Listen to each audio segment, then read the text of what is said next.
Hey everyone, how you doing? This is Phil, and this is Everything Spicy. How we doing tonight? It is it's Saturday night, right? It's Saturday night. Time to hang out. I don't know, dude. I was working on a video. Okay, something I had already done. I was working on a video. I wanted to make sure I got the video done, so I didn't schedule a live stream for everyone tonight. Just thinking, let me concentrate on getting done what I need to get done. And I got it done. I haven't posted it yet. It's coming out tomorrow at noon Eastern. Some of you may have already seen it if you stayed around late Wednesday night. It's where I stupidly decided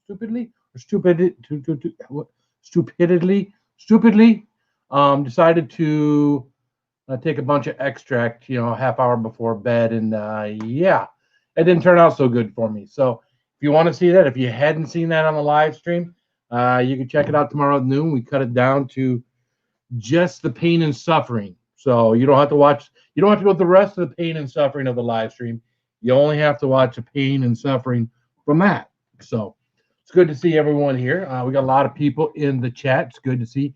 If you're here, hit the thumbs up, share us out, let everybody know where you're at. The algorithms, analytics, they all like that stuff. I don't know why, but they like it for some reason. So if you do so, lets everybody else know where you're at too. So it's good to see. I'm seeing some names in here I don't normally see in here, and some names that I know that aren't always in here. So it's good to see y'all. So let's go to the very top here, and we'll start yelling at people. Of course, my comrade at arms, Crazy Ann, is here. I love you. Good to see you, Crazy Ann. Tim Holmes is in the house. What's up, Tim Holmes? How you doing, man? Good to see you. Joe Weymouth, he's here. And guess what? Joe's in the basement. Good to see you, Joe. Neighbor girl Bradshaw. What's up, neighbor girl? Good to see you. Good to see you. Luther the Great, of course, is here. What's up, Luther? How you doing? Yeah, we were watching. Watching some fella just ate like 3 Packy 1-chip challenges and set his mouth on fire, and then he proceeded to eat like 2 gallons of ice cream. Like, I don't know, I wanted to say in there, just let the burn go and then it'll come down. You don't just keep smothering it with ice. But he was, I don't even know the guy, so it's like, it wasn't my place to say anything to him. So Cheesehead Chris is in the house. Cheesehead Chris is in the house. Cheesehead Chris is here. Where the heck did he? Oh, you know what? I see down in the basement. He must have followed this guy. He's like a lost puppy. He must have known something to be coming in here. Rally Creative Travel. What's up? How you? Do you want to talk about names that I hadn't seen in here in a while or before? Good to see you. There's my brother. Boom, boom. Saucy Shane. How you doing, man? Good to see you, my friend. Good to see you. Oh, we'll scroll through a few more folks. Say hi to everyone that's come in. We got Sherry be watching. Texas Girly in the house. What's up, Texas Girly? We got Yo Kenny from Holy Ghost Peppers. What's up, Kenny? If you guys need any pepper stuff, tincture, non-alcoholic tincture, any pepper dust, any pepper-related products, go check out Holy Ghost Peppers on Facebook. That's Kenny at Holy Ghost Pepper. Look at here. It's the Costanza. What's up, Costanza? Ain't seen you in a while, brother. How you doing? Good to see you. He used to be here all the time. FTV is here. What's up, FTV? Another chili head. How you doing, Stephen Carter WX? How you doing, my friend? Good to see everybody in here. We got 30 people here, man. Got 30 people on an unscheduled, unplanned event. So short stream has been pulled for you. Should be a Metallica song. Yeah, I mean, again, I didn't know how many people would show up, wouldn't show up.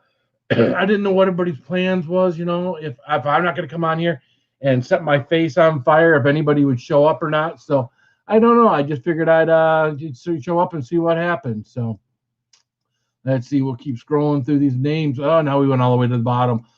Marcedel is here. I'm going to assume that Marcedel, that Ojisan won't be in tonight because he's sleeping. What up, Spicy? What's up, Lakers? Lone Star Beer Reviews. Go Tyson. Someone was saying he's fighting again. I'm like, what the hell? Was he fight? Can't imagine what he'd be fighting. Excuse me. B Wizzle's in the house. What's up, B Wizzle? Nicole there. Matter of fact, I got some stuff here. Where the hell did I put it? It's upside. It's behind you. I got something from B Wizzle we can open up if we want to do that tonight. Let's see. E-Waste Mike is here. Mike, you're gonna have to come up because I did prepare you don't have to come up, but I did make a E-Waste Mike intro. Yeah, I made an E-Waste. You may not want to come up. I don't know. Gary Two Sellers is here. What's up? How you doing? Tuna Shogun is here. I think Tuna Shogun was just watching that young man do the 3 Packy chips. I think he was just there. Mary Lausen. Rebecca Felter's here. What's up, Rebecca? How you doing? Good to see you. Saltwater Born. See, I'm going backwards. See, I should be progressing. I had to go backwards. The stupid StreamYard jumps down the bottom. Okay, I'm down at the bottom. If I missed you, just say hi again. We got Nicole Leary. Good to see you, Nicole. Holy macro. I think I have covered everybody. Again, if I haven't covered you, say hi again. I will cut you because now I'm just going to stay caught up on the chat. I've got the chat on StreamYard caught up. So if I didn't say hi to you, go ahead and say something in there again. Didn't miss anybody on purpose. Sick, the whole family. My head hurts. Oh, no. Sometimes with this thing that's been going around, I don't know if you've heard about this lately, Nicole, but they got this thing going around. I think they're calling it like, is it the coronavirus, something like that, the COVID-19, something. They got this thing going around. It's been in the news here and there, and so I think, but one of the side effects, one of the symptoms is head. So if you got a headache, I don't know. It's just one of the side effects. I don't know if it's something real or what's going on. I mean, it's just, I hear that in the news every now and then. Chilling watching UFC and Tyson. Oh, so they are. Okay, so Tyson is fighting tonight. Zaphael, how you say that? Phil, my friend, I like your hoodie. Oh, yeah, well, hey, look at there. Oh, yeah, outdoor lover. Some dude named Stye North. Don't know who he is either, but hey. I want to apologize. Without him up on the panel, I want to apologize. Stye was live for over 3 hours today, and I got out of work late. I got home. The family was here. They're putting up the tree. They're doing all this family stuff. We ate dinner as a family. We did all this family stuff, and then by the time I got done with all the family stuff, he was done. So I love hanging out with Stye. I love hanging out with you guys when we're hanging out with Stye. Albert Barlow is in the house. What's up, man? Stye is a great guy, Gary. You are correct. He is a great guy. Chasing the Reaper must be in here because I see someone saying hello to Chasing. And you would think you couldn't miss Chasing the Reaper with those little bomb explosions on either side of his name. But it makes it harder than hell, though, to unless you can copy and paste and everything else. That's a big pain in the ass there, James. Just saying. Not that I'm judgmental or anything, not that I'm late. It's just a pain in the ass. I'm just joking. How you doing? That's not nice, Chris. Cheesehead Chris. I mean, come on, you're a Packers fan. Does that make you a bum right now too, Cheesehead? Because from there, they're not very. Oh, great news today. If you are a football fan, today, or maybe yesterday, I think it was today, the Detroit Lions fired Matt Patricia. He's gone. He out of here. I don't know how the guy with like a horrible defensive record like he had like the last couple of years at the New England Patriots was one of the number one coaching prospects when we picked him up 2 or 3 years ago. Leave it to the Lions to find the absolute worst pick out of the New England Patriots. I mean, there are other guys there, right? There are other guys there that got picked. They're doing phenomenal or doing good, doing above average in the NFL. But of course, he did go to the Lions. So, the Lions can screw up any human beings, right? The Lions had Barry Sanders and couldn't do nothing with him. Come on.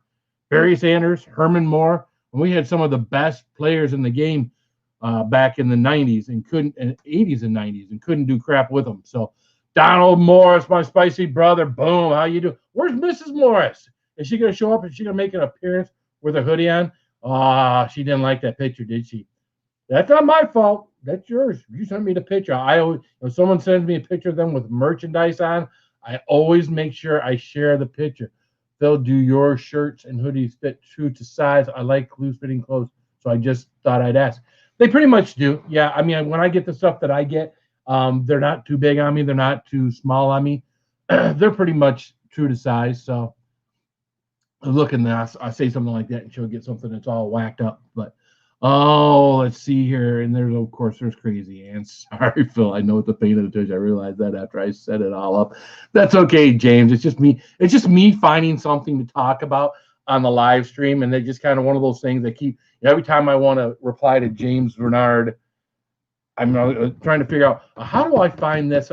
Nope. Let me stop. Let me stop the chat. Let me copy because you can't copy and paste while this crap is moving, right? Well, this crap is moving. You can't copy. So I have to stop it, go back, copy, paste. Come on. What's up, Moose Gal? How you doing? Who on your stream where I have where I gave a super chat? Monica's T-shirt is always on the way. I think Joe was the hoodie guy, weren't you, Joe? Wasn't that you? And Joe hasn't gotten back with me on the color, the style, nothing. I tell you won, right? All you got to do is email me, bro. I make it easy for folks. Like Stye was talking about with people in their perks, right? You become a member. We make it easy. There's the email. Give us your address. We'll send it to you, man. Just do it. Of course, there's Crazy Ann. Of course, you can always buy merchandise. That helps us support the channel. I keep the stuff marked at not bare minimum, but a lot cheaper than what Teespring would have them for. So, all right, we are caught up with the folks. God, I like talking to you guys though as you come in here. This is always kind of cool to. I want to play Uno. What? Is there a hidden innuendo in there, Lone Star Beer? I want to play Uno. Is there something in there I should know about? I don't know. So, all right. Well, the first gentleman we will bring up. We finished this introduction for him the other day, and here he is. Joe!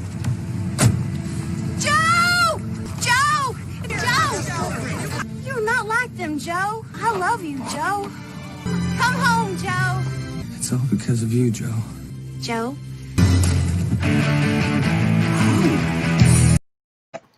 Hey, Joe, how you doing, man? I'm going to have to get one of those dreadlock wigs now. You keep saying it. Yeah, we're going to expect that, you know. What's up for the love of the burn? How you doing?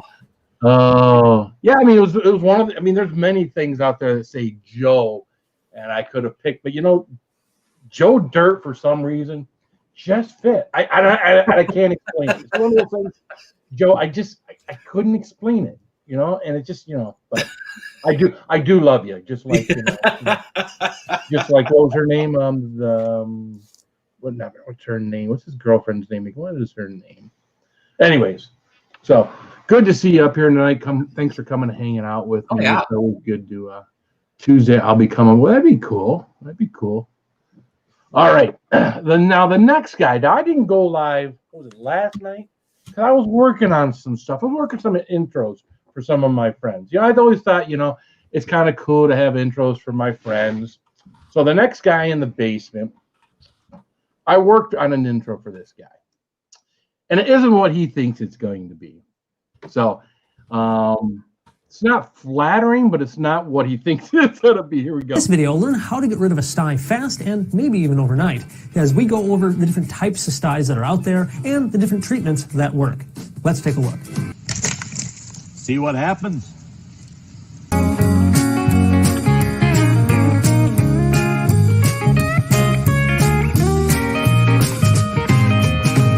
That monstrous piece of shark. Oh! Right. Fucking son of a bitch! Oh, Jesus H. Christ. Now that doesn't happen often, but when it does, it pisses you off.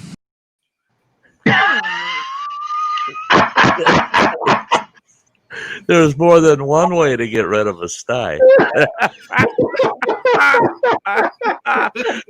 Oh, If he doesn't get rid of himself, right? oh, folks, that's the first I've seen it or heard of it. So, Bill, yeah, okay, I'm good with it. That's the only pre-Stye in the Eye commercial I'm willing to watch. Oh, God. Oh, so it's good to see you tonight. Oh, yeah, I didn't, yeah. I fell asleep sitting here on the couch, and I woke up and I flipped from television over to internet looking, and I go, what the hell? Phil just posted a StreamYard link a minute ago. What the hell? I'm running my ass off, grabbed a cold cup of coffee, sat down, got myself up here. I was at the point I thought, I know that bugger's at home and he hasn't said a word, so I don't think he's going live. I'll just take a nap. So, yeah, it's either nap or watch you. I'm still trying to decide which one, but yeah, we can continue. Yeah. Well, usually on Saturday nights I don't go live Saturday nights because usually, 5 or 6 o'clock I do some kind of challenge. I'm dying by that time of the evening. I'm drinking tons of water to try to recuperate. But today I had some stuff I wanted to get done. Like I said, I had a video I wanted to work on. I had some other things I wanted to do. And then I started, lurking and I started trolling. I was over there watching the Angel and Sterling show. Oh, yeah. I was to get up on the panel with those two guys. Angel. Then it got a little weird, and I was like, okay. Yeah. Yeah. I watch Angel and Sterling when they're together, and I go, yeah, I'm glad to be out in the audience. Yeah. Gets a little wild, listening to those two. I love your green screen back there, man. I saw that today. It's kind of like soft, comfy kind of winter look, Yeah, I do like that. I saw that today, and I was like, wow, that's really cool. Yeah, I'm going to use it. Bounty's in the house. Wow, Bourbon. What's happening, man? How you doing? Oh, you got a lot of great folks watching you right now, pal. Yeah, we got 35 people. I do want real quick. Donald Morris did did give me a super chat. I do want to recognize that real quick. Oh yeah. Oh yeah. Always want to recognize when someone is helping support the channel, right? We'll give them a little yay. Thank you. Put him up on the board here.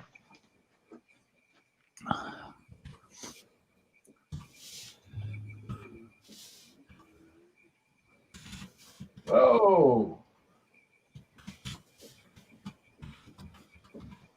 Thank you, Donald Morris. I do appreciate it. And of course, Donald was just one of those fellas that he bought a hoodie for his wife, which she just loved. Matter of fact, if you go to my Facebook right now, she would love this. If you go to my Facebook, it's my name, Philip Patterson. You go to my Facebook and check out that picture of his wife. Looks like she said Donald was saying she just got out of bed and threw the hoodie on, and he took the picture, and he said she hates the picture. So, of course, I popped it up on the thing, just like he told me to. So.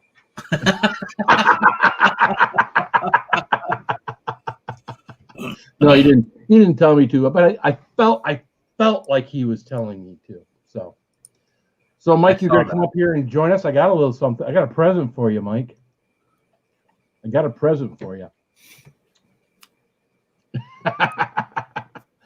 We're gonna stick this out in there. We're gonna have just one of those open nights tonight, where we let folks come up and hang out, say hey, say as long or as short as you want. Let's say as short or as long as you'd like. Short. That's what she said. Real fit now. She's listening.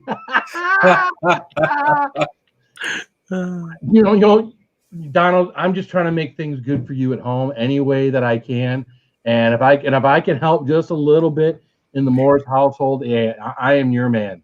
I am your man. So, it already has 14 likes, also.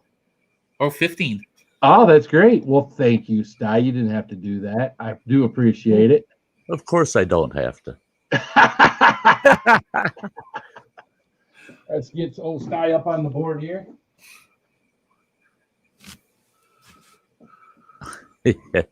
I forgot. Yeah, you get up off your butt if somebody does that. I didn't mean to make you work, Nope, that is fine. I just wanted to see the back of that hoodie again.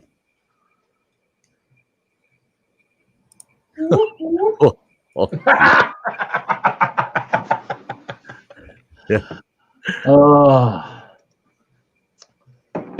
Good to see every man multi. Let me do this, and let me pop this off of the screen, shall we? It can stop raining.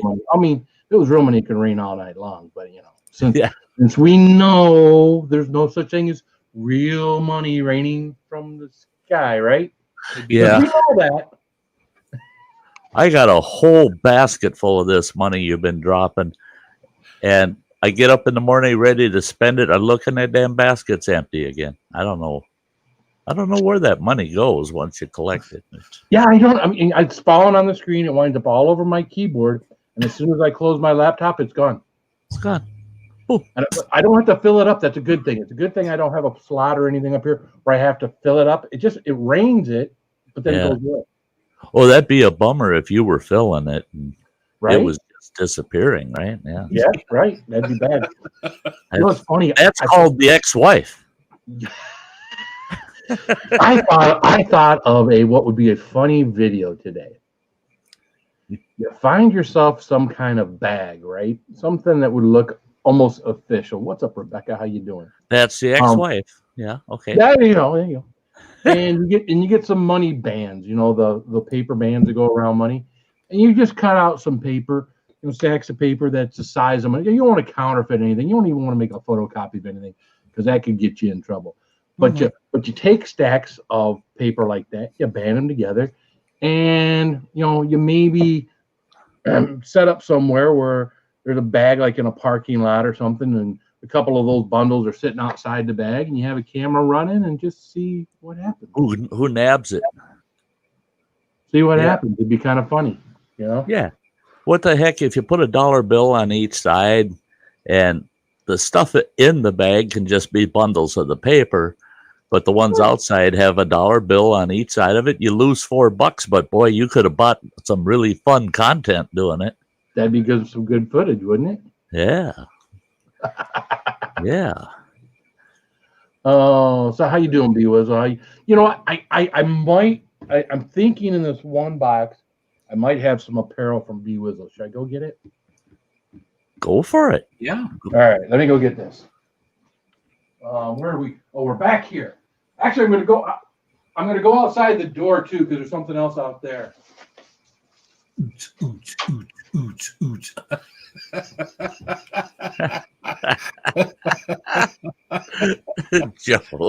Joe, how much does he pay you for the sound effects, man? This is Love actually it. Christmas come early at the spicy Christmas household. come early. Christmas come early. They all like peanuts, right? Yeah. And these Oh, are no no. death nuts, and this is no tube of terror. This is a container of terror. Oh, I love those. These are Those- peanuts from From hell. hell. Yeah, these are peanuts from hell. Hey, there's a guy down in the basement. There is. Hold on. Now hold on. It's not Coors Light that it's Yingling. Yingling. Yingling. What's up, Jody? Hey, how's it going? I had to mute my. Roger. What's up? How you doing, Roger? Oh, sure. I never know, Roger. I just never know. But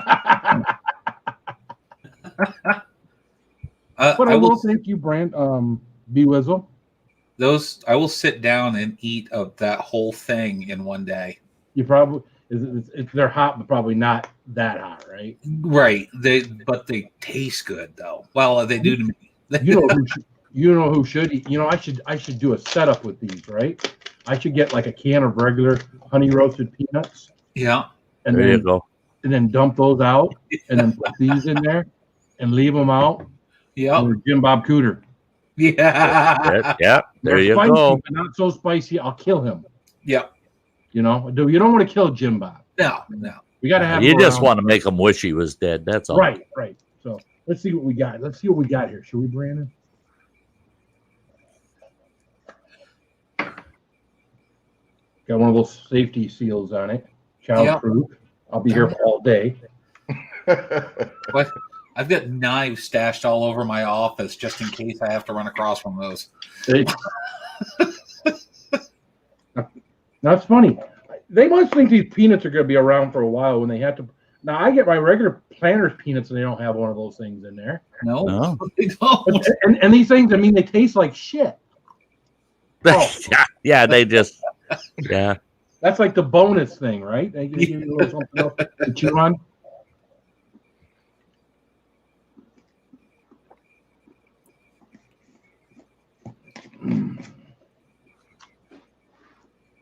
Let's see. Peanuts from hell. Oh, he's got a good little bite to him. Yeah. But they're seasoned real nice too. So I mean, they're heavy on. There's a heavy coating on them. Yeah. Wow. I wonder what they're using spice-wise. Capsaicin, paprika. It does say capsaicin on here, but mostly peanuts. It doesn't show any peppers on here. That's got a good little bite to it. I like those. yeah. I would tell you I've seen this kind of label before, so I'm going to tell you if you want to go online and get them, you can probably get them online. It says I know a store you can buy them in. But is it like the Bass Pro Shops, right? Cabela's and Bass Pro, yeah. Yeah, Cabela's and Bass Pro. So you want to try those. They're not challenge hot, but there'd be something that if you wanted to try something spicy, Yeah. it would be good. Thank you. But on that death nut scale, you know, you start with the little light one. Oh, those aren't even on the not even there yet. No, Yeah. I mean, I'll tell you right now, this has got me at about a 1. Yeah. With just a few peanuts. I bet if I ate the whole thing, although my tongue is kind of raw right now from the homemade soup we had. Yeah, I Let it cool off, did you, before you ate it? What's up, Jay Sarge, Classic Justino, Ariel. Look at all these folks coming in there. I didn't say hi to Roger. I did say hi to Roger. I didn't put him up. I ate 2 of those earlier. Oh, yeah, I know, right? But it's All right, Yeah. hold on a second. It is way past your bedtime, young lady. What are you still doing up? Hello. Hello. Hello. How you doing, Gemma? Hello. Hello. I can't sleep for crap. And I saw that you were on, so I was like, okay, let's go. You know you are always welcome on my panel, my dear. I know, brother, which is why I'm here. That's And I saw you put your title got me. Your title got me absolutely. I saw the title. I was like, okay. Hey, Gary. My attention, Well, brother. that was, I didn't know how many people would show up because I didn't pre-plan anything, so I didn't set Your anything title up. is provocative. I had no plan for tonight. It was just kind of. When I saw his title, it's selective reading. All I saw was my shortest stream. I didn't the live, and this could be, and I thought, oh my God, he's got prostate problems. Oh. He's coming on here to tell us about his overactive prostate, and he just had his shortest stream ever. Oh, poor guy. Oh, and he's still generally young, you know. At least you've got one UK face on here, so that. Yeah, at least one. At least one. At least you've got this little UK face on here, shall I say? Right? Rephrase that. Classic, just give me a little wave so I know it's you.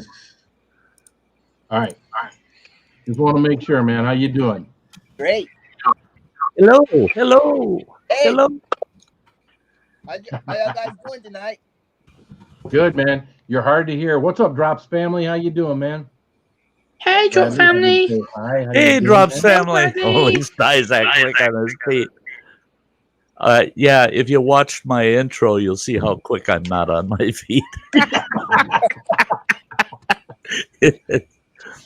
Oh, come on, Prasad, you're pretty quick on your feet, you know? Let's see. I get up pretty quick. Learn how to get rid of a sty fast and maybe even overnight, as we go over the different types of styes that are out there and the different treatments that work. Let's take a look. See what happens?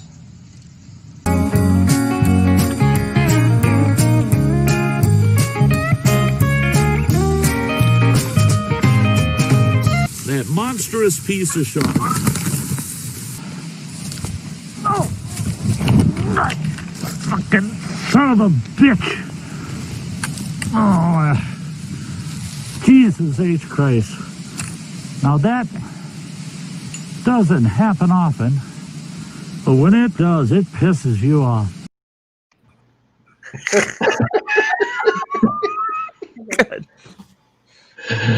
Oh, jeez. You put that together better than my regular bloopers video. Well, I was just trying to get I had you, practically falling to your death in the ravine, but in there wasn't you. Right. It's just the trip down the hillside. So it made it kind of hard. I'm thinking, I took it, then I cut it down, and I cut it down more. And I thought, you know what? Yeah. Nobody's gonna get it. So let me just I pulled that out. Wound up pulling that out. So doesn't surprise me. You snatched that how to get rid of Stye commercial that keeps showing up in my videos and that's a commercial, my live streams. Because that's a YouTube video. It's an actual YouTube video? That's an actual beginning of a YouTube video. I gotta find that video, and I'm blocking them sons of bitches. I'm gonna red flag them. I've been trying to get rid of that commercial on my channel. I got all my audience. They're going, I just sat through a Stye in your eye commercial waiting to get on here. And I got a hold of YouTube, told them, I said, I can't stand that commercial. It's telling you how to get rid of my channel. And YouTube said, oh, yeah, you just click on that little icon thing over in the left-hand corner. You can say in there, I don't want to see this anymore. So I did that, and I'm so proud of myself. Found out that each and every person in the audience needs to do that separately, because I can only say I don't want to see it anymore. I can't say don't show it to anybody else. So I'm glad you put it to good use. like I said, that's the only version of that I want to see. See, but I was thinking of something different. I was thinking of a new James Bond fan fiction called Stye. That's what I was Oh, what? James Bond. Instead of Skyfall, it'd be Stye. Stye, I got Yeah, you. we have a fan fiction coming. I'm gonna put together some clips like that. Yeah. You know what? Well, I should do instead of Hey, leaning Peppers. into here, I should probably just turn the volume up. How about that? Instead of leaning in. I'm leaning in to try to hear. Oh yeah, there's a volume on here. Let me turn the volume up. I can actually. Yeah. Yeah, I need to turn mine down. Prostate Mega loud. problems. Now he can't hear. Oh, that seems to be getting worse. I don't know. Am I coming through soft? No. Well, you There always we go. come I'll through turn real mine soft down. because you usually kick back in the chair. You're Oh relaxed. yeah. So Let me see if I how's can. my microphone? Does it sound okay? Yeah. Sounds Okay. about Yeah, you sound good. Because it I just doesn't turned mine sound down good. because I've got It doesn't headphones on. sound good when I use it for my my Filmora. Of course, I'm using my my webcam microphone. Let's go back to my Bluetooth microphone. There's my Bluetooth microphone. Neither one of Hey them Shane, how are you? Neither one of them sounded really good when I was doing my video. You're on Bluetooth now, or My Snowball. Yeah. Now you sound much better. Yeah. I'm just on my laptop. I found now that I use good earbuds that, boy, I can pick up, who's using a decent mic, who's using the webcam, and yeah. So I've got noise cancelling headphones on. yeah, I knew Gemma would be using noise cancelers, and the hard thing, and Gemma can vouch for it, the one hard thing with the headphones or the earbuds is scratchy sounds really are irritating. You don't want to be coming in soft. Yeah. All That right, and what like about now? when people like Russell like rappers and stuff like I know Yes, Phil the other papers. day he was opening some potato chip things and I was sitting in the chat and I had these on and all I could hear was just and I'm sitting there going, oh my god, like it was so noisy. I can't deal with high pitched noise like that. It drives me bonkers. Yeah. Crazy Ann, it's only I know because you're not up there's here. a lot of stuff, a lot of commotion going on. You and Ann are a little bit alike when there's too much going on and too many Yeah, it's just people so talking over one another and too much noise and whatnot. It jacks up their anxiety by having to hear all that white noise and stuff, Hey. Hey, I'm sorry. I didn't mean to say that. No, I know what you meant. I Yeah, get it. see, Gemma knows. She I knows get it. she knows my intentions are pure. Yes, I do. What falls out of my mouth doesn't sound so good sometimes, but she understands me. Yeah, it's the same as me. I say some inappropriate stuff, and people are like, "Oh, Ooh, why would and you I'm do that?" and I'm like, sitting there. I'm sitting there like, what was wrong with that? Yeah, I know what you meant. White noises in like I can only do a certain noises afterwards. I'm just like, no. Yeah. Because what some people don't know about me is like Stye can vouch for me. I have autism, so for me, there's certain high pitched noises that really drive me. Woo. Yeah. And I have to be very careful with certain noises that I get near because otherwise I get into a complete kaboom. Yeah. Oh, it puts her in a totally different zone. Mike's World, how you doing, man? Hi, Mike. World. Now there was something else I had from Blake in here, and I hadn't seen this yet either. This is Bee's Knees Spicy Honey. This actually sounds good. That actually sounds really nice. I do have more spicy honey that you can buy at the store. This sounds like it's something. Take care, Rebecca. Have a good one. Good, have a good night, Rebecca. I've heard they have a lot of bees in Brooklyn. Night, Rebecca. Yeah, now, Have you ever tried to get honey off of bees' knees? It's a lot of bees. Trying to get honey off of their knees.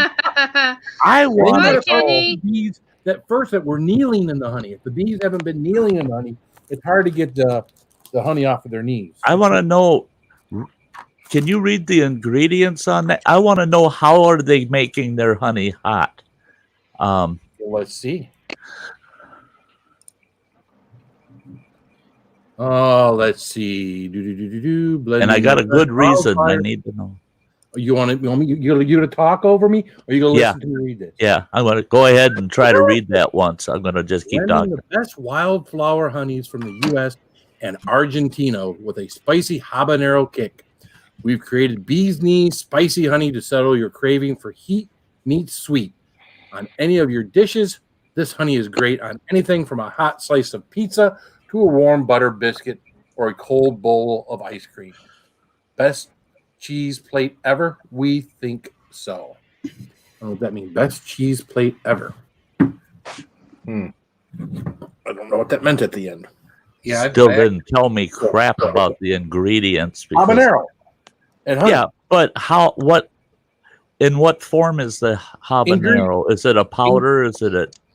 It says ingredients: wildflower honey and oleacerin habanero. Oleacerin. I had to figure that one out too. Because my doctor, I see her on Thursday, and she's a beekeeper, like bee lady. She's got hundreds of hives, and I've got some honey coming from Sinai. That's got habanero and ghost pepper in it. But they also make a Reaper one. yeah, I had heard of a Reaper one. Yeah, Sinai, Sinai Gourmet. I think they're in Canada. So they're not in the Sinai, eh? That's a lazy name. No, not extract. Holy shit. I had my extract for a while. You should be all set for that. I'm all. Hey, Jenny. All right. So how hot is it? The nuts were hotter. Okay. You know what? It's an enjoyable heat. Oh, okay. If for some people there is such a thing. What's up, Dorito? Jenny O'Brien. It's an enjoyable heat. So you got the sweetness of the honey, real nice, sweet, good tasting honey with a little bit of heat to it. So again, that would be perfect. Ice cream there. That would be perfect on ice cream. So, oh yeah. One last thing we're going to open up. That Somebody's got a T-shirt. But I got no clue what kind. Elijah's Extreme Reaper sauce. That tasted like it'd be great on ice cream as well. But it's Reaper sauce. Yeah, but it's tart cherry and cranberry. That's your flavor profile.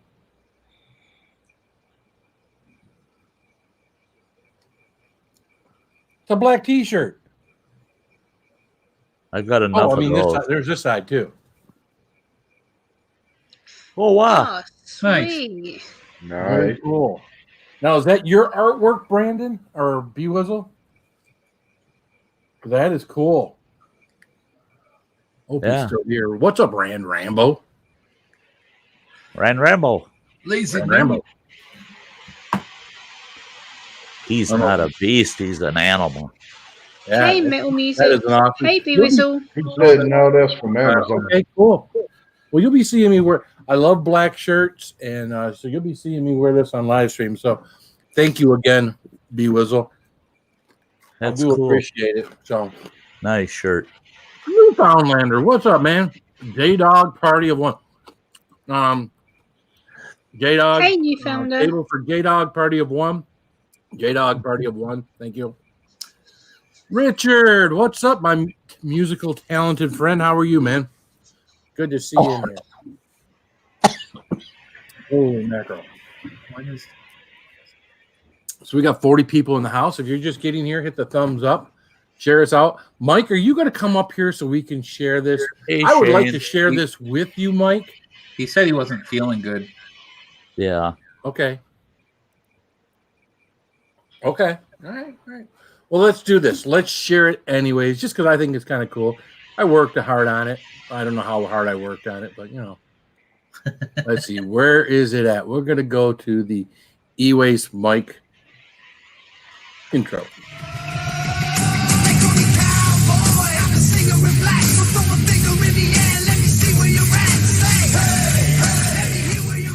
What the hell is that? I don't know if you hump this side or these. I don't know how you hump this thing, but I'll figure it out. I don't know how you hump this thing, but I'll figure it out. I don't know how you hump this thing, but I'll figure it out. I don't really think it'll work. I mean, I sit here and hold it like this, but it don't really do nothing. I thought maybe it was.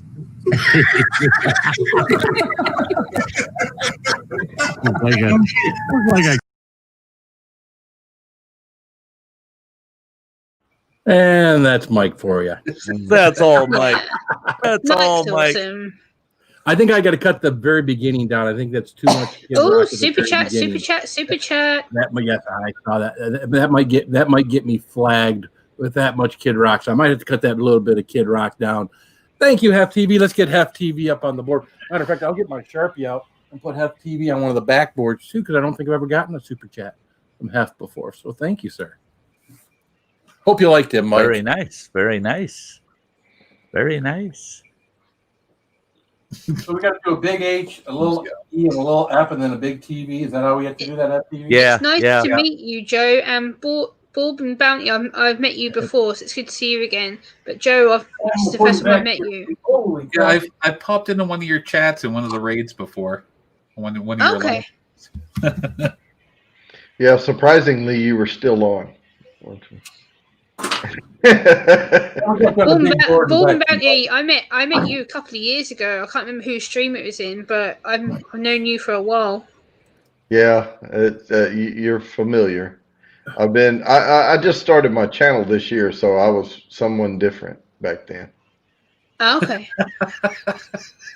Gemma's got an awesome informational channel. I mean, yeah. If you have anybody, if you have anybody in your life, anywhere in your life that's autistic, you go watch Gemma, and you can see the success of our autistic community.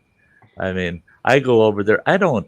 You all know, I don't type a lot, but I go over there and watch her streams and her videos. She's a great poem writer. I mean, can't say enough for her. The wonderful gal. Very, very big success story, but she can get too humble at times. She can get very humble at times, and she shouldn't. It's about all of us. Like I'm not here without you guys. Like my channel is very much about family support. It's not just about what I go through, what I do. It's about all of us. How can I help you guys understand me better and make it Yeah, little feedback. Well, I don't know where it's coming from. It's basically how to help you guys communicate with me better to make it easier for you guys. Yeah. Sometimes you can be really difficult to deal with there, Gemma. Yeah. Yes, I know it can be difficult. I know. I really get a kick out of her when she gets in a grumpy mood where people have been stepping on her toes, and she finally gets fed up with it, and then she comes right out and says it the way it is, and then she follows up for the next 3 chats saying, I shouldn't have done that. I should. That's what I mean, is sometimes she's too humble. She's got the right to say, shut up. I mean, I love it when she gets to that point and just says, well, you should have been in my stream earlier. I had these 2 trolls who were insistent on being complete jackweasels.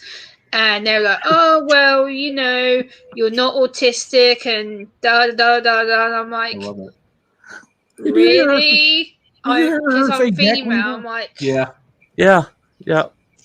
Oh, complete jackweasels. I mean, did you say jackweasel on my channel?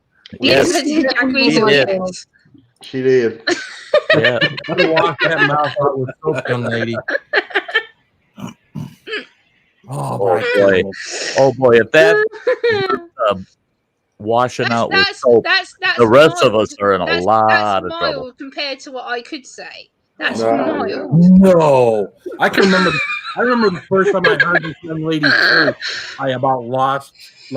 I was like, and then I find out she does it all the time.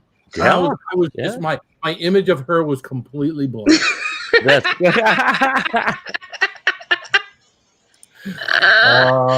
yeah, it is a little shocking the first time. I'm not as sweet and innocent as people like to play out. I can be very, very naughty when I need to be. I can be very And- I can be very naughty when I need to be. Yes. Shut up, brother.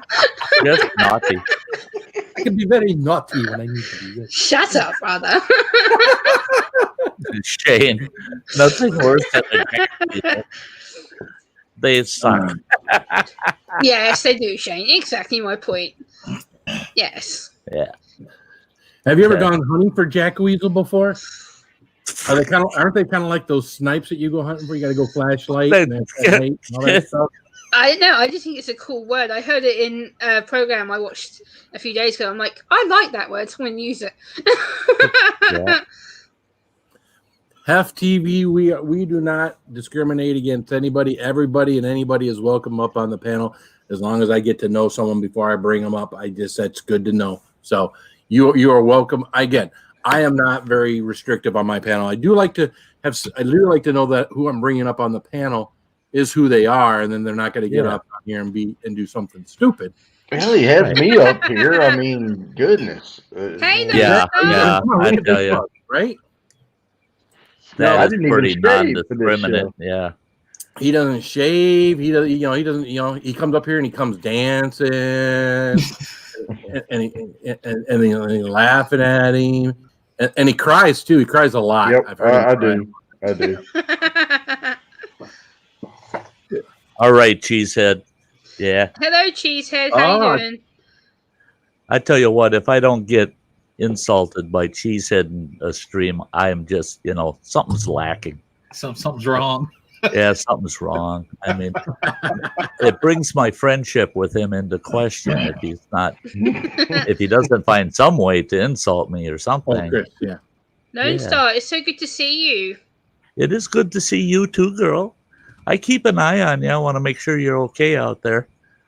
I try and deal with situations like right now I'm actually arguing with a well-known musician who has released or is releasing a film based on a autistic person, and instead of actually hiring someone with autism, she's hired a neurotypical actress to play a severely autistic person, and it's gone kaboom all over the internet. So yay. How you doing, Wayward? How you doing? Hey, Wayward.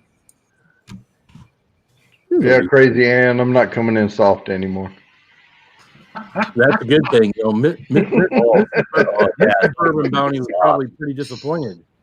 You can leave soft, but you Erase shouldn't come Mike. into it soft. Yeah. Erase Mike's in the chat. Hey. Yeah. How's it going, buddy? You know what? Just for Gemma, because she probably hasn't seen this yet. Mm-hmm. We're gonna do this. I'm wet. I'm wet. I'm wet. I'm wet, wet, wet, wet, wet, wet, wet, wet, wet. Lord.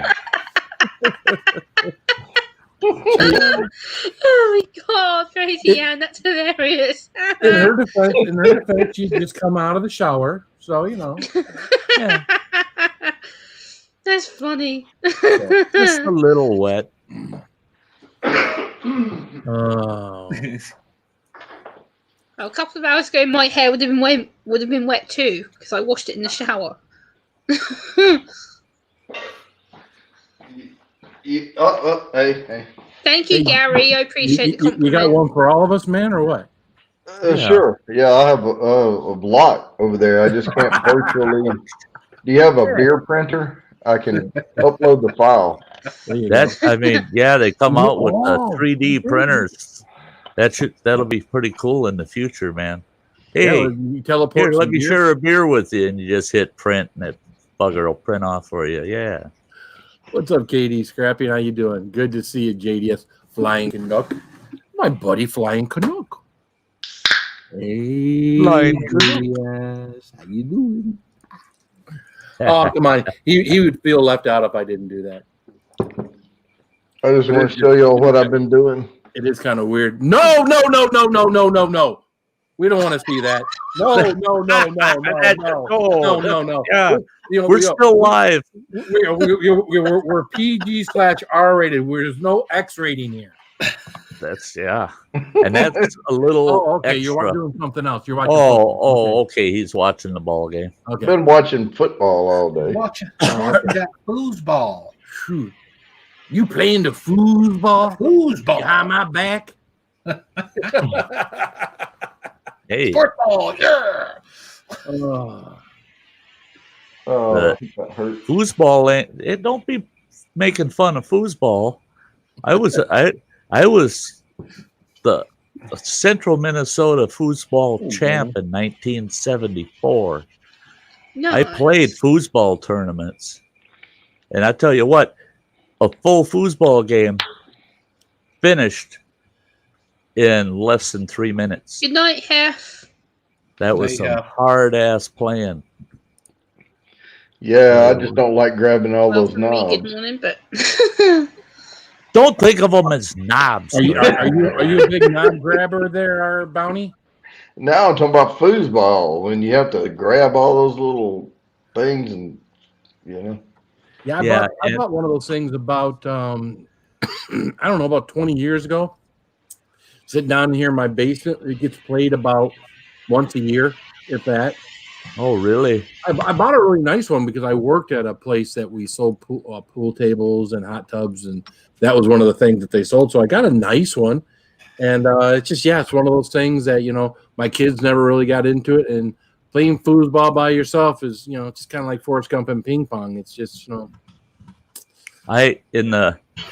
In 1974, I was a bouncer at a gaming club that we had 28 foosball tables on the floor. We had 16 pool tables and all the old style pinball machines you could dream of. And when we threw our first electronic games in, then things went all to hell. Everybody was lined up to play asshole roids and Pac-Man, and my tables weren't making any money. E-Waste Mike, get up here and see me, dude. You can't see her unless you're up here, so don't look. I see you putting love hearts to me in the chat, E-Waste. Come up and see me. Yeah, poor Mike. He's been pretty laid up. Yeah, he hasn't been doing hot lately. He spent 3 full days bedbound. Oh, Mike, that sucks. He was falling and he could get up, but he's lucky he got up. Fall down them damn basement stairs. I mean, what the heck? And to think he's up and down them damn things all the time with loads of computers and crap that he's scrapping and hauling up and down. Yeah, the amount of times he's gone up and down those stairs, I'm surprised this is the only time he's actually done that. Well, I think this is the first time he's heard of it. I'm sure he's fallen before. Right. Yeah. I'm sure he's fallen. Yeah, and they look a lot of those places down in that part of I didn't get up the fire department, pick my fat ass up. Ooh. Ooh. I'm not aware of that. No, I didn't know that he had help coming. Give him a hand, get off that floor. He did bruise a kidney, he said. So did he lose it? He bruised it. Bruised it, not loosed it. Fell so hard I blew a kidney out my ass. I mean, what the hell? No, he bruised the kidney. I'm sorry, Mike. Feel better. That takes a pretty good dang fall to do that. Yep. I did that once. I rushed myself to the doctor. I fell off of a bunk bed. I was screwing around with my kids, and I was up on the top bunk, and I fell flat on my back. Bam! From the top bunk. And of course, it knocked the wind out of me. And my kids are all like, they were little. So I'm trying to play it off like so they won't be scared. Oh yeah, You know? And I'm yeah, like, I'm fine, I'm fine. You know? yeah. But, Hey, that ain't nothing, man. My no, but my one boy, when he turned just before he turned 18, he figured, well, I'm going to set the new rules of me being an adult a few months prior to becoming 18. He decided he's going to take on the old man physically. And after him and I went fisticuffs for about 20 minutes, all of a sudden he's running out of the house, running down the street. You're crazy. You're nuts. You're trying to kill me, and on and on. And I'm standing out on the outside deck going, you got to come home sooner or later. You some bear, I'll get you.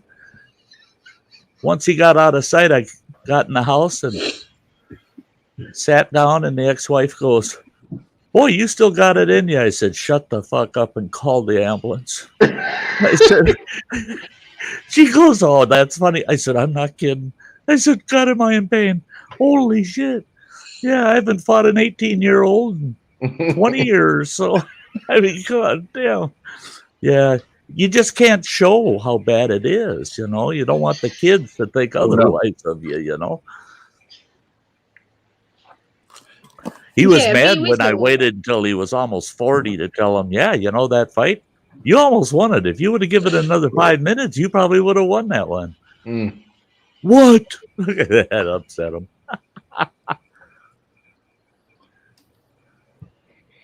Yeah, the next morning after I fell off that bunk bed, it was when I went to take the morning whiz, and it was red. That's when I went to the doctor, and they said, it's you know, that'll pass. Okay.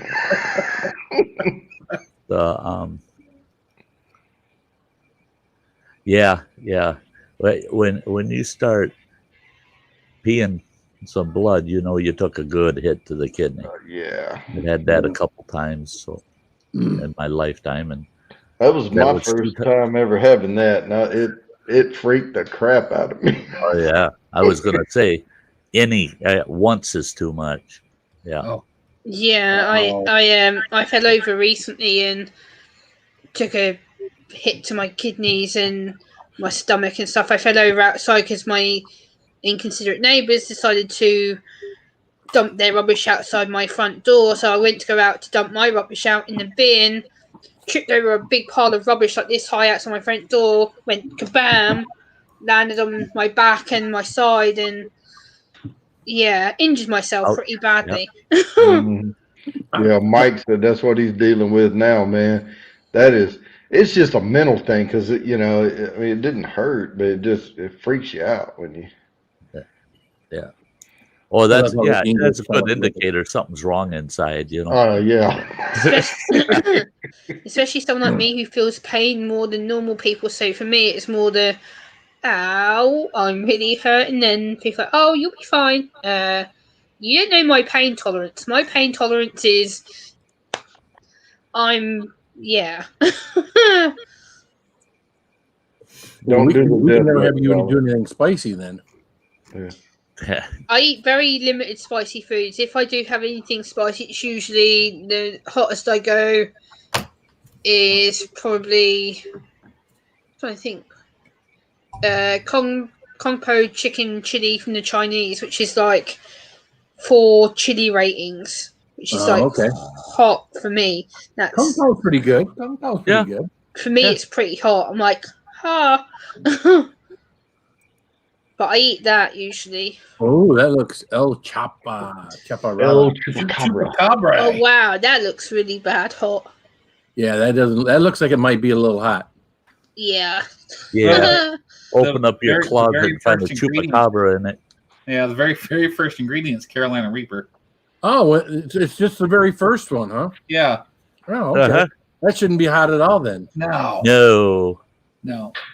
Let's see. We got someone else in the basement that's going to join us. We'll put his little intro on here. Oh.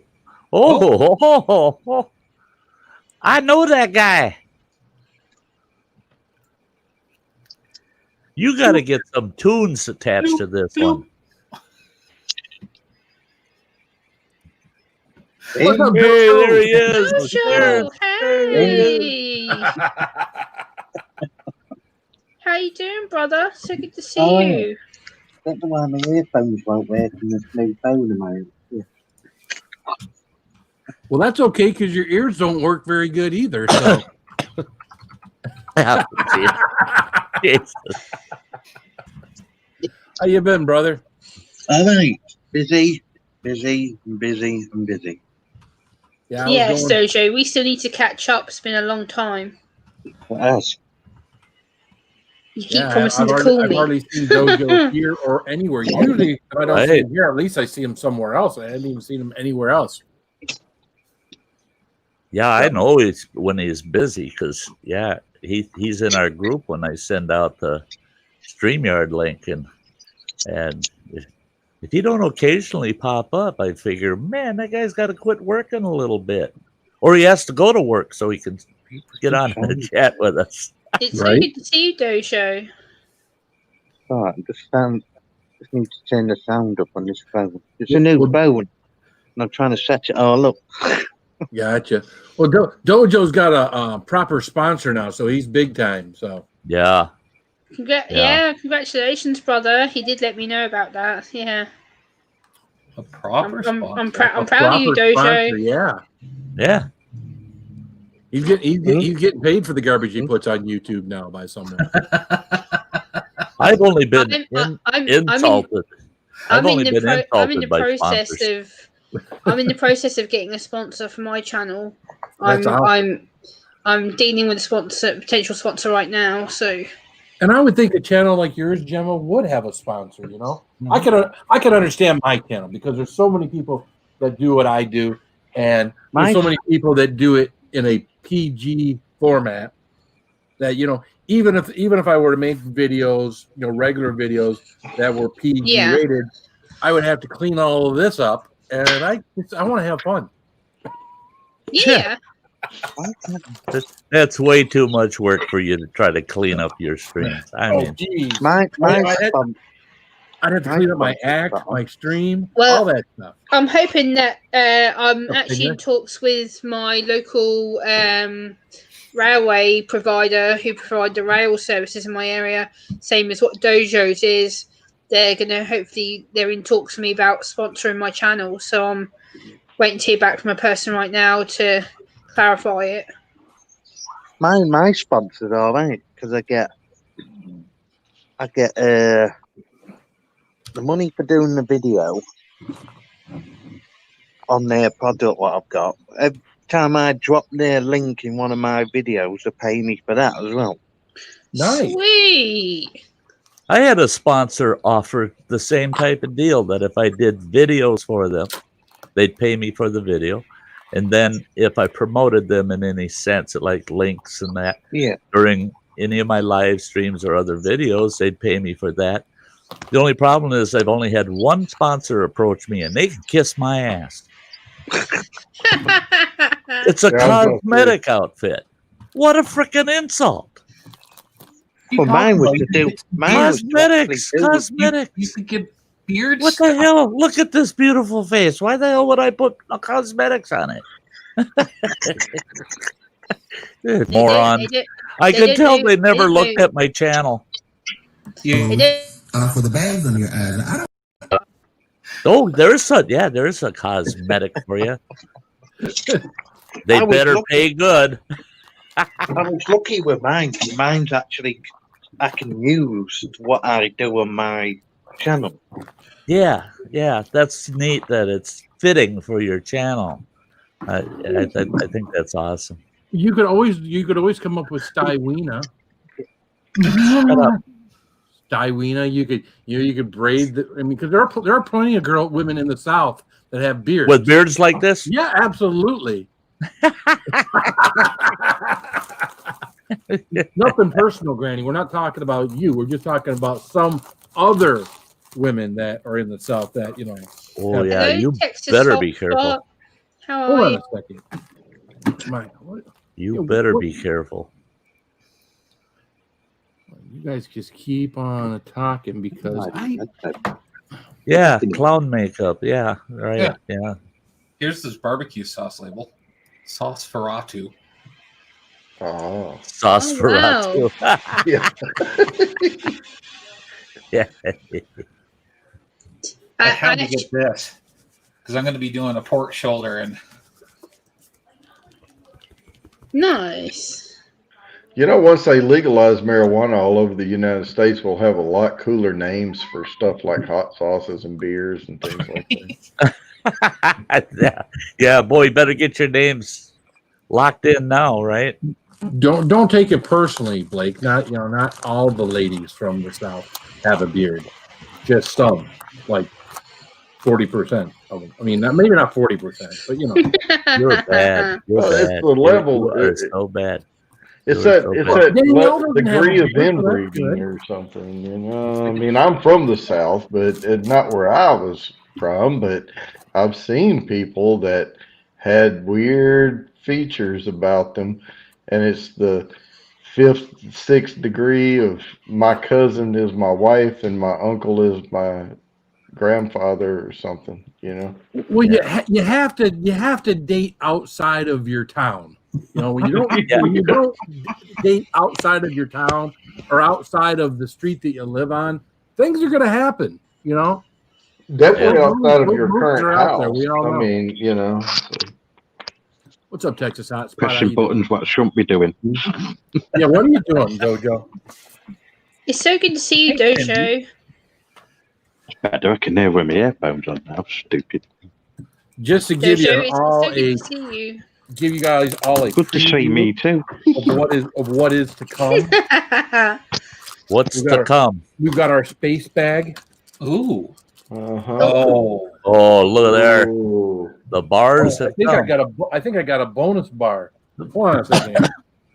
Yeah, I thought you were talking. Nope, it's what I paid for. Apparently, I got one. Oh, I got one each one of those. And then, okay. So we'll start off with you guys are aware of the Moab. Yeah, the Moab. We got two. Excuse me. I got two. See, you got the one of the regular, one gold. No, you got They're both regular. chocolate. But that's what we did here. One chocolate and one white. I have the white chocolate version of that one. Yep. And then something I said I would never do again. Oh no, he's got a Nemesis. Yeah. I'm building up to that. I look at it every time I go to my beer fridge. Well, if you had a dollar, Phil, for every time you said you will not do a Nemesis again, you could have totally skipped that and gone on a nice trip to Hawaii or something. And now here you got one. But you know what makes me think I can do this easier this time is when I did those 8 bites, a pound and a half. Again, each one of those hottest squares was supposed to be as hot as one of the squares in here, and they were pretty stinking hot. So maybe even my tolerance has improved over the last year and a half, 2 years. It's been a year and a half, 2 years since I did the Nemesis. So, but I figured, you know what, these are a good work up to this, right? You didn't get the yeah, that's yeah. You know, so you do a mob. A mob is nothing. Mob's, you know, a few chilies in that one. That's about speed. Then you do a chili cherry nightmare. Then you keep the other one kind of sitting around chili cherry, and then you step up to the big boy, right? They still say there's only 14 people who've actually completed this challenge. I can double check that. But now I'm going to stick these in the fridge down here since I opened them up. We're going to sit them down here next to this candy bar that I don't want to eat, which is Satan's Pleasure, because that thing is. Woo-hoo. Did you see the guy on the Sons of Fire stream there try to do the Nemesis? No. He got through. He did a hell of a job, but he said he prepped but nothing but 2 pieces of bread. He did a hell of a job, but he got through 5 or 6 of the squares before he lost it. Oh, so he lost it. Yeah. Yeah, there you go. Drop Family says, I thought you redone the Moab, Phil. Oh yeah, I mean I've done the Moab 3 times, so I've got 2. I mean, most of this stuff I've done already. You know, Yeah. Like the extract I did the other night, the lethal injection. I hadn't done that before. Had I done that before, I wouldn't have done it again. Yeah. Had I done it before, I wouldn't have done it again. But there are currently 15 people that have completed the Nemesis, including yourself. Okay. Hold on here a second. We got someone else in the basement. We're not worthy! We're not worthy! We're not worthy! Yay! Yay! Hey, Sam. How goes it? Good. How you doing? Doing good. Wonderful. Thanks for the cam, Stye. Is it working out for you? Yeah, I Oh, just wow. can't get it to go on Facebook with the mic. I have to use the cam mic. On Oh, Facebook. really? Yeah. Other than Oh. that, it's good. It works. Yeah, you don't look like buttered popcorn no more. Yeah. Yeah. Thank goodness. Yeah.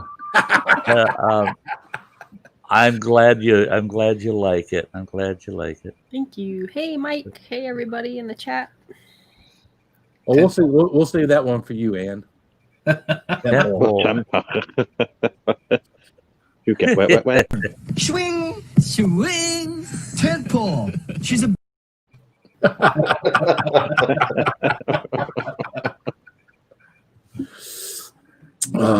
Yeah, we just got to keep coming up with new ones, man. We got to just, I got tired of all the old stuff. Although some of the old stuff is still in there, but got to just keep coming up with new stuff. Yeah, with the new stuff for a while, then you can pull the old back, and it seems fresh again. Yeah. Right. So like this. Yeah. That's old stuff. We're not doing that no more. Okay. We're not doing that no more. Especially the bourbon. Bounty does happen to be in the right seat. Bounty don't need that. I don't care. He don't give a shit. He's one beer beyond that problem. Oh well, I don't know. Someone say beer. Ooh, I got that too. Maybe 3 beer beyond it.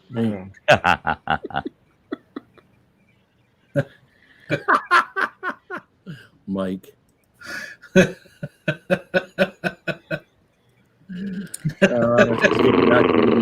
Oh God. Yeah. As she spits coffee everywhere. Yeah. Oh. And that's always a Or is turn. that I watch whiskey? a woman spit coffee out. That ain't no coffee, but That's Ooh, ain't no Ooh, not yeah. tonight. I have Not a whiskey. tonight. I have It's a not a whiskey coffee mug as night. well. That's R&R and Pepsi right there. R&R. What's that? Ooh. It's whiskey. What's up, Saucy Oh, Shane? I'd never heard of R&R. Go here. I'll show you. Okay. Oh, here she comes. Yeah, you've heard of it.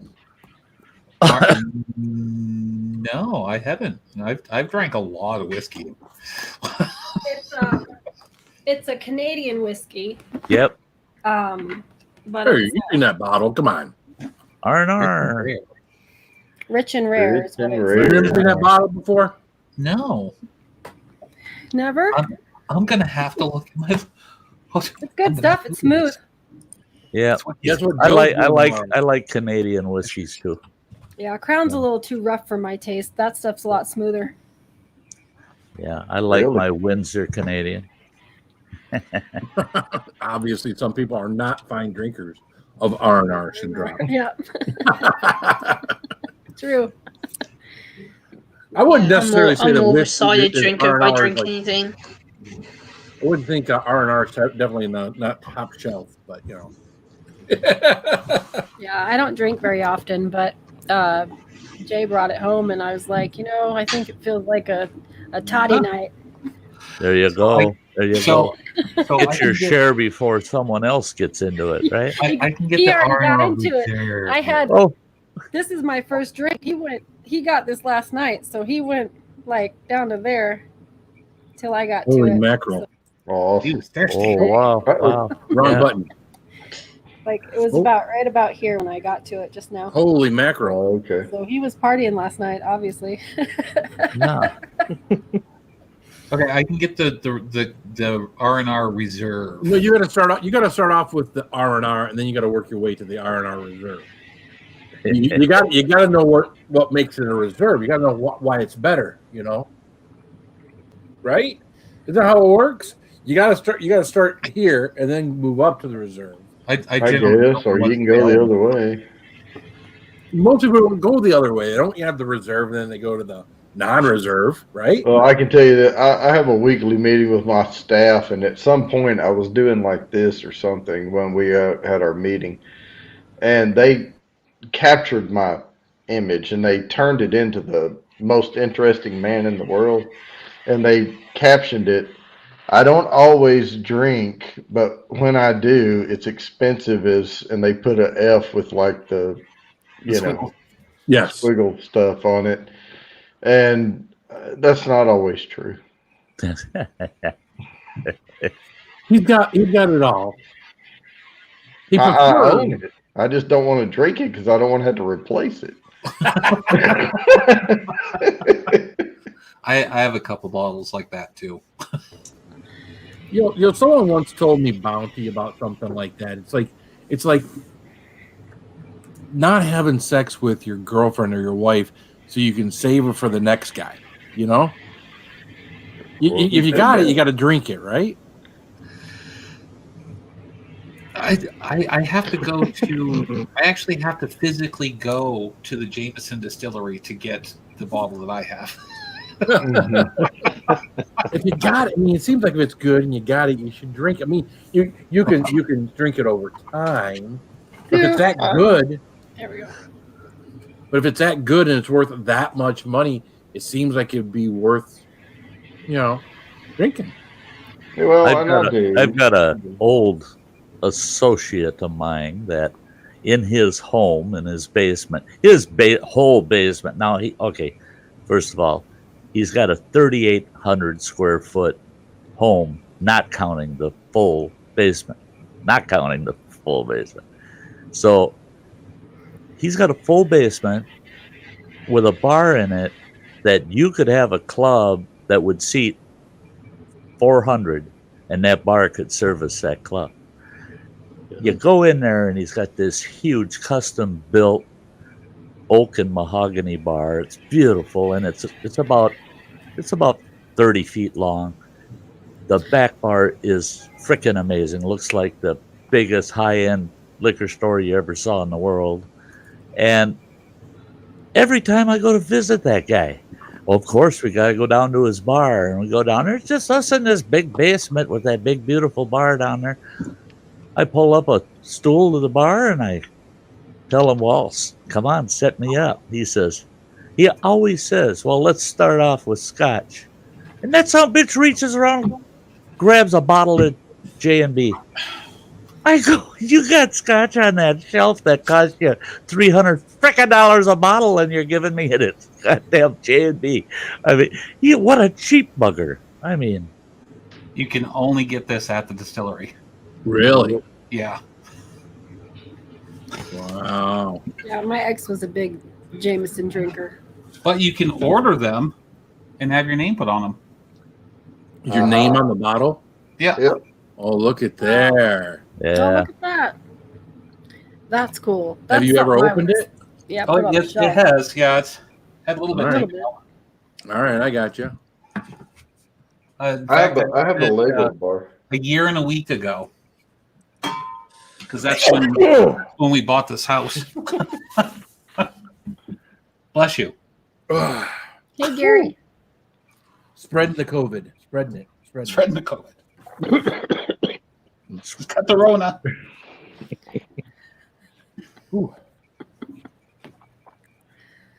I was afraid earlier today. I was coughing a little bit. I'm thinking, where does cough come from? But we're good. Uh-oh.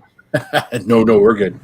Did you have family over for the holidays? We did, but only my son and his wife, and then my daughter and my granddaughter. So we were 9 people. We had 4 more people than we normally have in our house.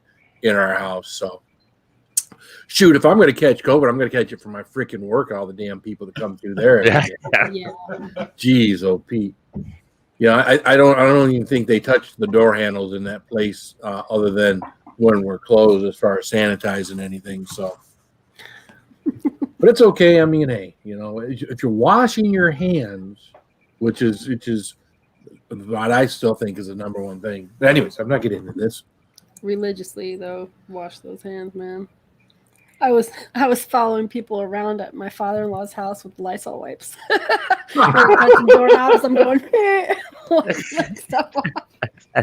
Yeah. Well, you're protecting everybody. Yeah. So you're doing a good job. You're protecting everybody. But you wash your hands, you'll be good.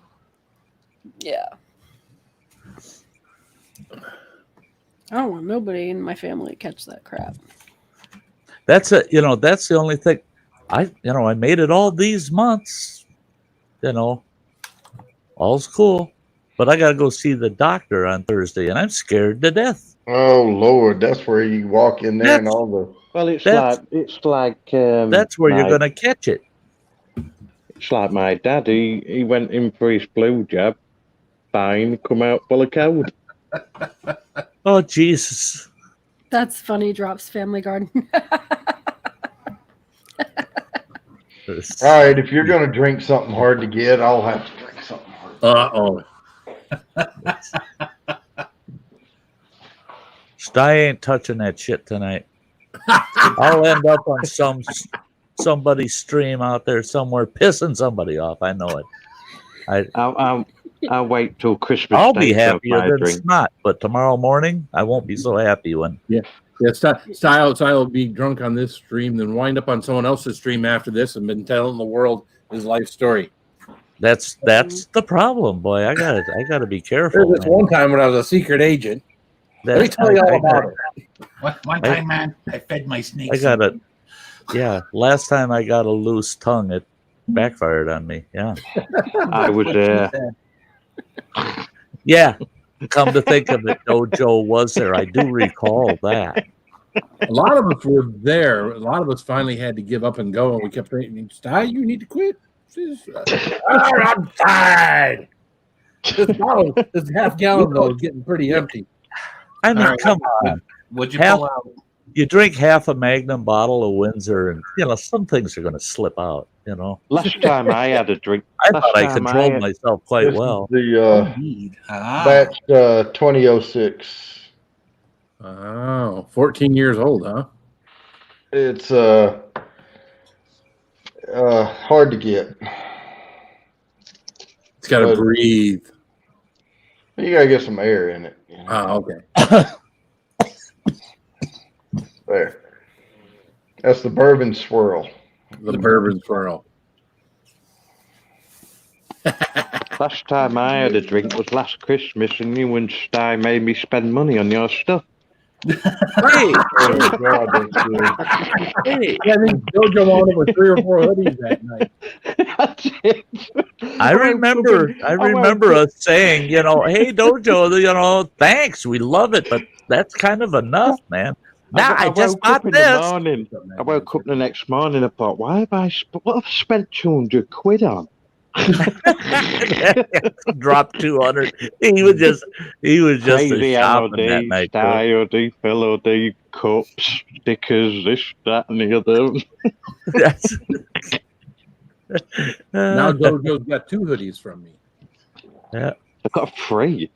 From me? Yeah. I got the original one what I bought myself. Then I bought your grey one, and then you sent me one. That's how you're going for the membership. So you got 3. Cool. You got more everything spicy hoodies than I do. I think I've got 2. So. I haven't got a single piece of my own merch. And the Stye one, I need to get a new one because the logo on the front's flaking away. Well, Stye, you What? need to be selling camouflage Yeah, vest. gone all flaky. Damn it. That ain't I'll good be to right hear. back. Get my whiskey. Go, Blake Hurst. Go get your whiskey. Well, and I Whiskey, Blake, I have- you're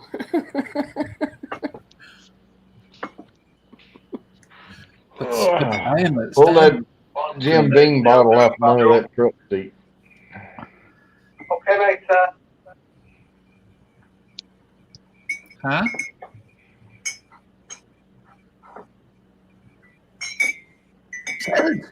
Where the heck? I don't know. You look lost. Oh, it's way across the room. Damn it. Coffee. I gotta grab me some coffee. I'll be right back too. I called it. Yeah. I'm making shrimp etouffee tomorrow. Ooh. Made with bourbon. Oh, really? Oh yeah, everything I do on my channel on the Oh, no. Monday series is I do a control, but then I make one with some bourbon in it. I wonder how that's gonna taste. What bourbon are you gonna use? Good. Depends on the bourbon you use. I'm using a darker bourbon for it.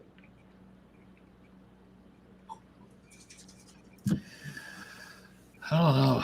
Not this one. Not this one. No. But, It's like when we make our bourbon barbecue sauce here, we end up going through like 1 to 2 handles of Jack Daniels. yeah. Well, this isn't going to have a lot in it. It's just when I make the roux, and start building the base, Mm-hmm. I'm going to divide it, and then I'll put probably about a shot of bourbon in one side, and the other side I'll leave regular to see if it enhances the flavor.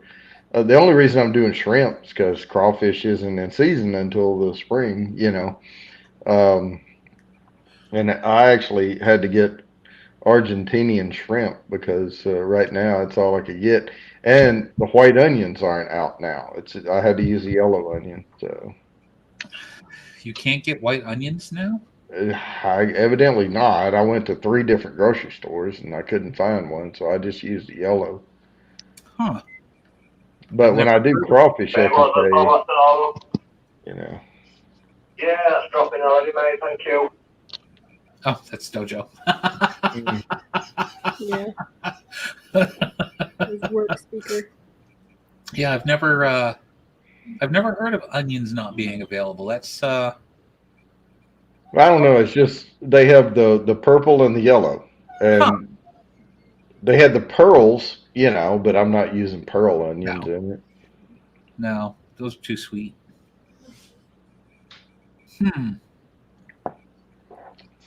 Well, I'm gonna have to be right back. That beer's running through me now. Dropping like flies, man. I know it. I know it. I'm gonna stupid cat out. He's gonna keep meowing if I don't. Uh-oh. It's just you and me, Dojo. Let's all disappear. Get out of here.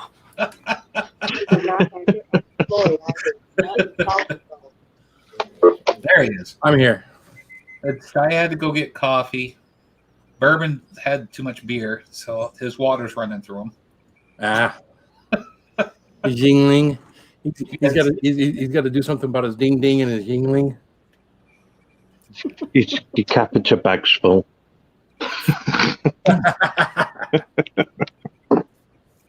It happens when you get older, there, Bourbon Bounty. It's nothing to be ashamed of. George Dickel. I've never heard of that, Shane. Oh, and you guys say that me not hearing about R&R is bad, and she's never heard of George Dickel? No, she's a girl. But she drinks whiskey. She's a girl. No, she's drinking whiskey. to say you're drinking whiskey and to be drinking whiskey is a different thing. Yeah, metal music. I just started though, so it'll happen, but just don't know when. It's only a matter of 200 rolls of toilet paper, huh? All right, there. Bam! Is that for your irritable bowel syndrome? There, drops or what? Don't mean anything by it if you actually have it, but gotta be careful nowadays. What did you guys have for right? Thanksgiving dinner, Phil? What's that? What did you guys have for Thanksgiving dinner? I tell you what, we only had 9 people here, so I thought we were just gonna have a ham because I bought a ham at Costco like a week prior.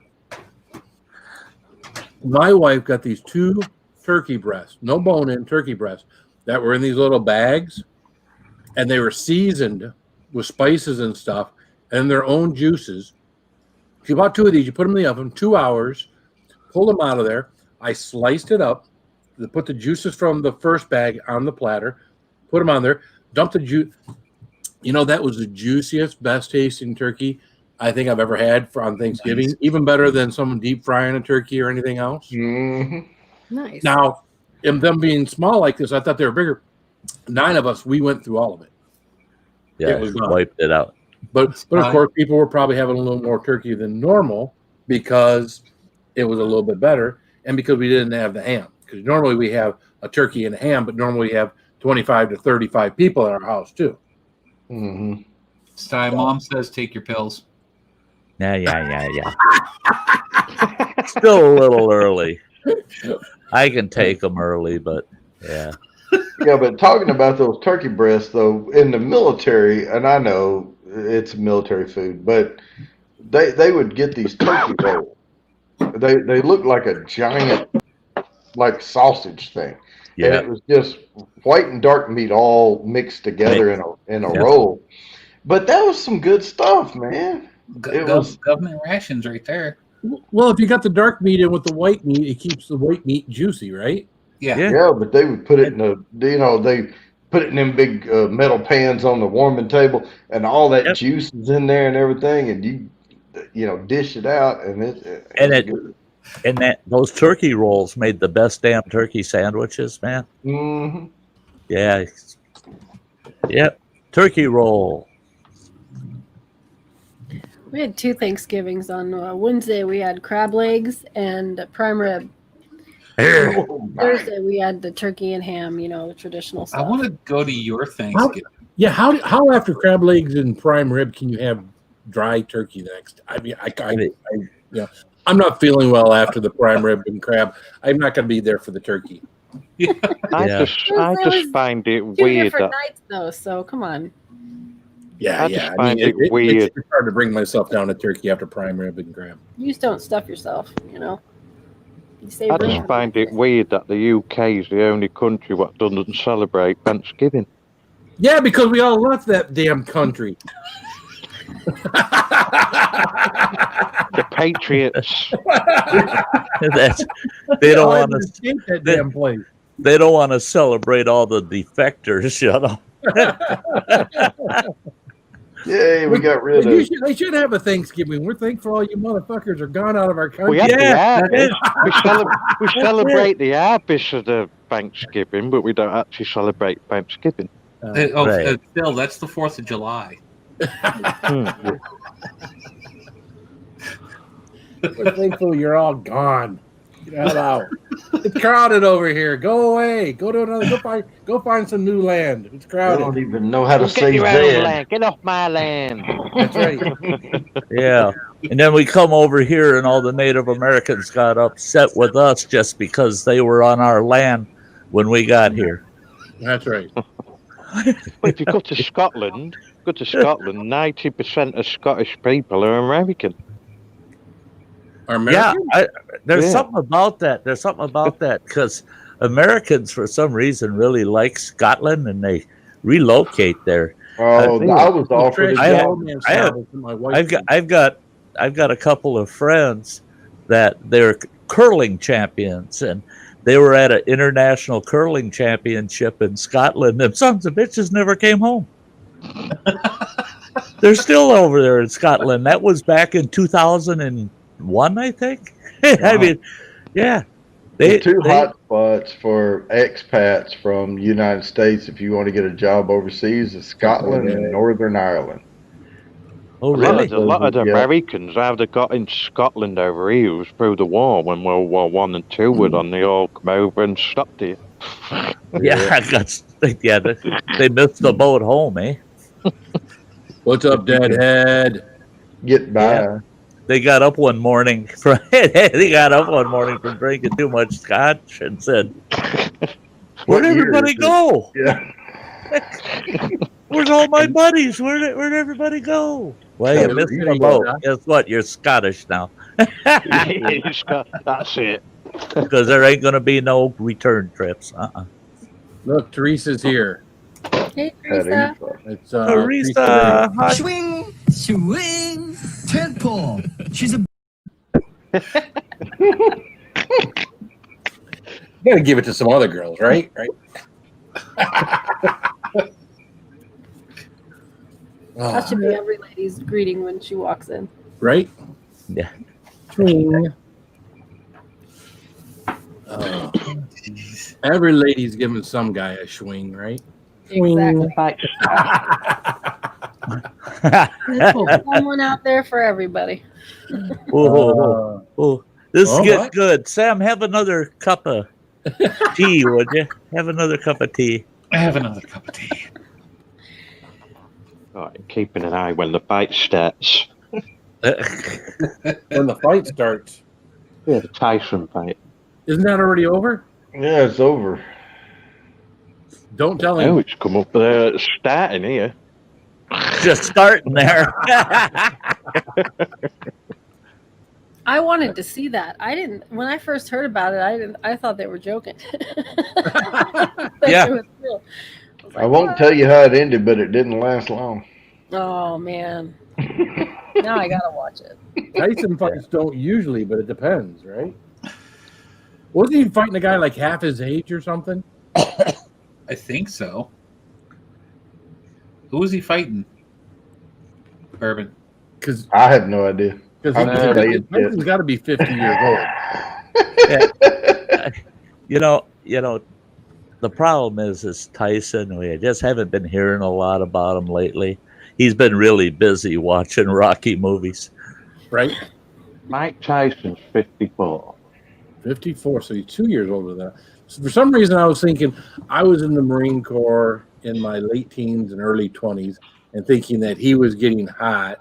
So I know he started like when he was 18. So for some reason, I was thinking he was the same age or a little younger. No, Lazy Nate. He's Oh, he fought Roy, but they're different. How Roy Jones Jr. They're like way different weight classes. I was gonna say, aren't they? Unless Roy Jones put weight on, you know. Yeah. I remember Roy Jones Jr. He used to be like the HBO guy, right? He was HBO. It seemed like once a month he was doing a fight on HBO. Roy Jones Jr. Oh,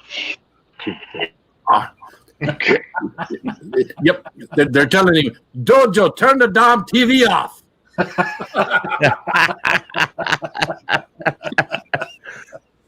You're supposed to be watching the lot.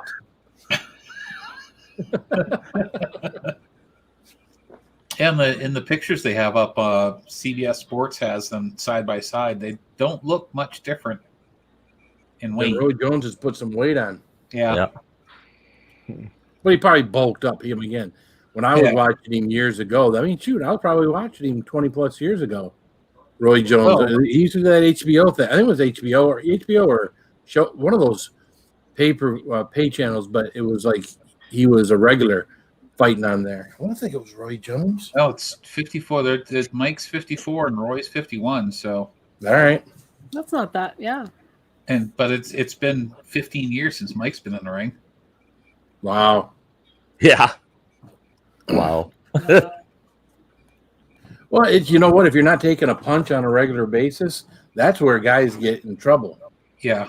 You know, you gotta get used to taking. You can throw punches, but if you ain't taking punches to the head on a regular basis, when you get hit in the head, even though you train with headgear and stuff on there, in boxing, that's a big thing. You get hit in the head. Rings your bell. Yeah. I was looking at a picture of them standing toe to toe. It didn't look like the head is what they needed to worry about. Both of them got a little Dunlap going. Hey.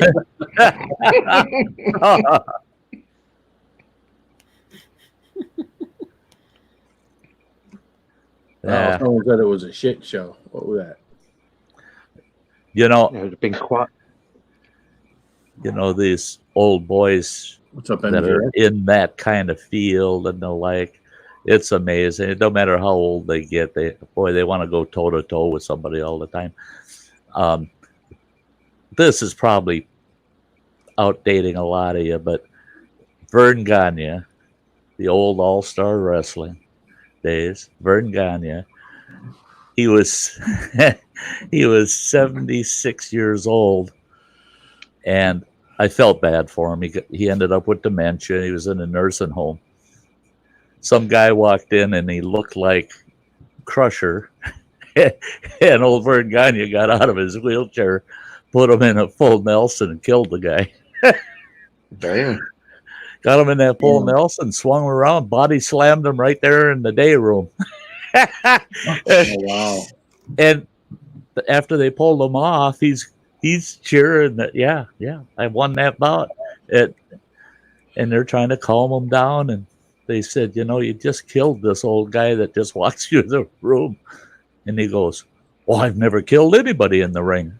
I mean, the old poor old guy didn't even know where he was, but yeah. All of a sudden, he's in the ring again. Yep. Oh, my. Sorry, Saucy. Just had to say it. That is shameful, Phil. It is, right? Saucy saying he said he'd fight anyone for money. I just told him, I says, don't go in the ring and get his teeth knocked out. Yeah. What's wrong with that? Yeah. That's just like when people, back when I had both my front teeth missing, kept telling me I could eat corn through a picket fence. That's, it makes you feel real good, Yes. We used to say a keyhole because their teeth would stick straight out. Did you get a new job, Saucy Shane? Yeah, how's that going? Yeah. Yep. Been thinking about them.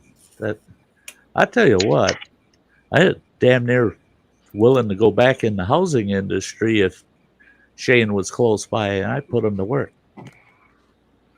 Thing is, though, Saucy Shane, he's got the whole compartmentalized thing going that does well for him. Attitude has a lot to do with it. Oh yeah. Oh yeah. And he's got that persona about him. That's why I'd hire him in a flash. He's got that personality and that persona about him that you're damn right. He's a working fool. I'd hire him in a flash. Awesome. Now, that's funny. And again, I can't speak for for a skilled trades job like electrician and things like that, but it seems like everywhere around here is hiring people, man. Yeah, and they're paying $2-3 an hour more than what they would normally hire people at because they can't get anybody. That's it. A lot of these places are working shorthanded. Yeah. They talking about understanding love in the chat down there. Understanding love. I don't know. Brown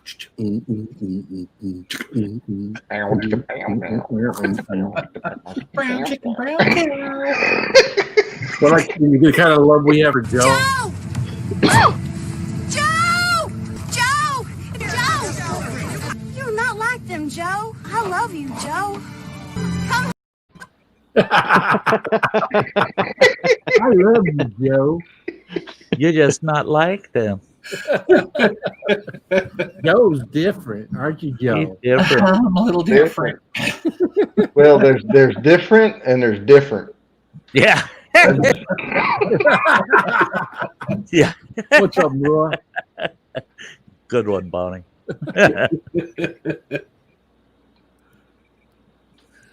Oh my goodness. Back to work. Oh, Teresa. Who's buying the drinks? You stay safe, girl. Yeah, bye, Teresa. Bye, Sorry you have to work. Teresa. Okay, we got to give Teresa a parting. Bye, Teresa. Swing, tentpole. She's a.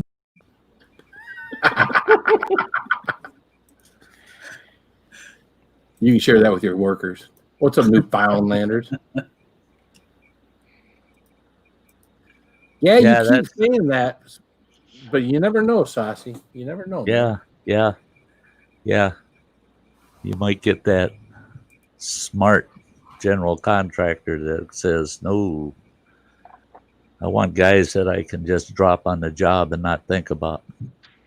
That's the way I tip. I didn't mind having a few trainees, but I wanted key personnel that you could drop them on the job, walk away, and the job's getting done. There you go. See, that's the people that keep moving up and up and up, though. The people that try to micromanage and they all want it done their way, they never grow beyond a certain level, and that's it. When I hired folks, and God, I've hired hundreds of staff over the years.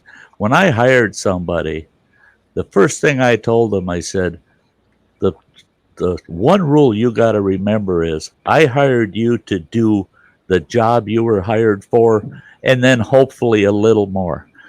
Don't ever come to me and say, how do I do this? Don't ever come to me and say, I need your help. I'm hiring you so I don't have to do your damn job. I don't want to know your job. You're the professional. You're the one trained. You're the one with the experience walking in the door. So don't worry about me. I ain't going to be looking over your damn shoulder. I'm going to show up and say, God, what a nice finished product you gave me. And I tell you, I've only terminated 3 people out of 26 and a half years of having dozens and dozens. And at one period, I had 150 staff under me, directly under me. I've only terminated 3 people out of all those years. And it's because I picked the right ones coming in. Well, I inherited some, so I had to shake the. Oh, that's a bitch. Cherry tree. That's a bitch. Yeah. I inherited some one time, and I walked in, and I take that back. But that was a different type of career. But I walked in the door and I introduced myself to everybody, and they all stood there looking at me like, "Oh yeah, here we go. He's the boss." And I said, it's been nice meeting you all. I hope you all find new jobs quickly. It's going to work out really good for you, I'm sure. Goodbye. Get the hell out of here. I'm hiring all new people. They never worked a day for me. They got paid for the full day that I fired them on, Well, what I tell all of my senior staff especially is, let's agree on where we are. Let's agree on where we need to be. I don't care how you get there. Exactly. That was my theory. Agree on what the end result's going to be, and here's the time frame. Let's get it done. That was me, because they were hired for their abilities. So let them exercise their abilities, and you tell them what end product you need. That's all. I always sat back and oversaw, make sure that they're being productive. Because if they're lagging, and I go in and go, step it up, guys, step it up, do your thing, but step it up. But I didn't go in there and dictate what they needed to do. Micromanagement, I can't stand it. Yeah. Not that's at all. The only way you can keep yourself down as a manager is micromanage. Yeah, I think there was a small town in Philadelphia. They were just talking about they lost their entire police force. Their chief of police just retired. I think it was like 4 people of a town of 2,000. Because their mayor was micromanaging. Yeah. So now they're without police enforcement in their town. Of course, I'm sure they'll get it from outside. Yeah. But yeah, the mayor wanted to take it his way, so they all quit. What's up, JCT? Hey, JCT. The one time in my life where I was sorely disappointed and greatly proud at the exact same moment was when I basically put an employer in a position where they terminated me, and I was so happy. I was so happy. I was trying to get fired from that position for so long and I was good. I was good at my job, and that was one of the problems. There were people that wanted to micromanage my office, and I don't quit.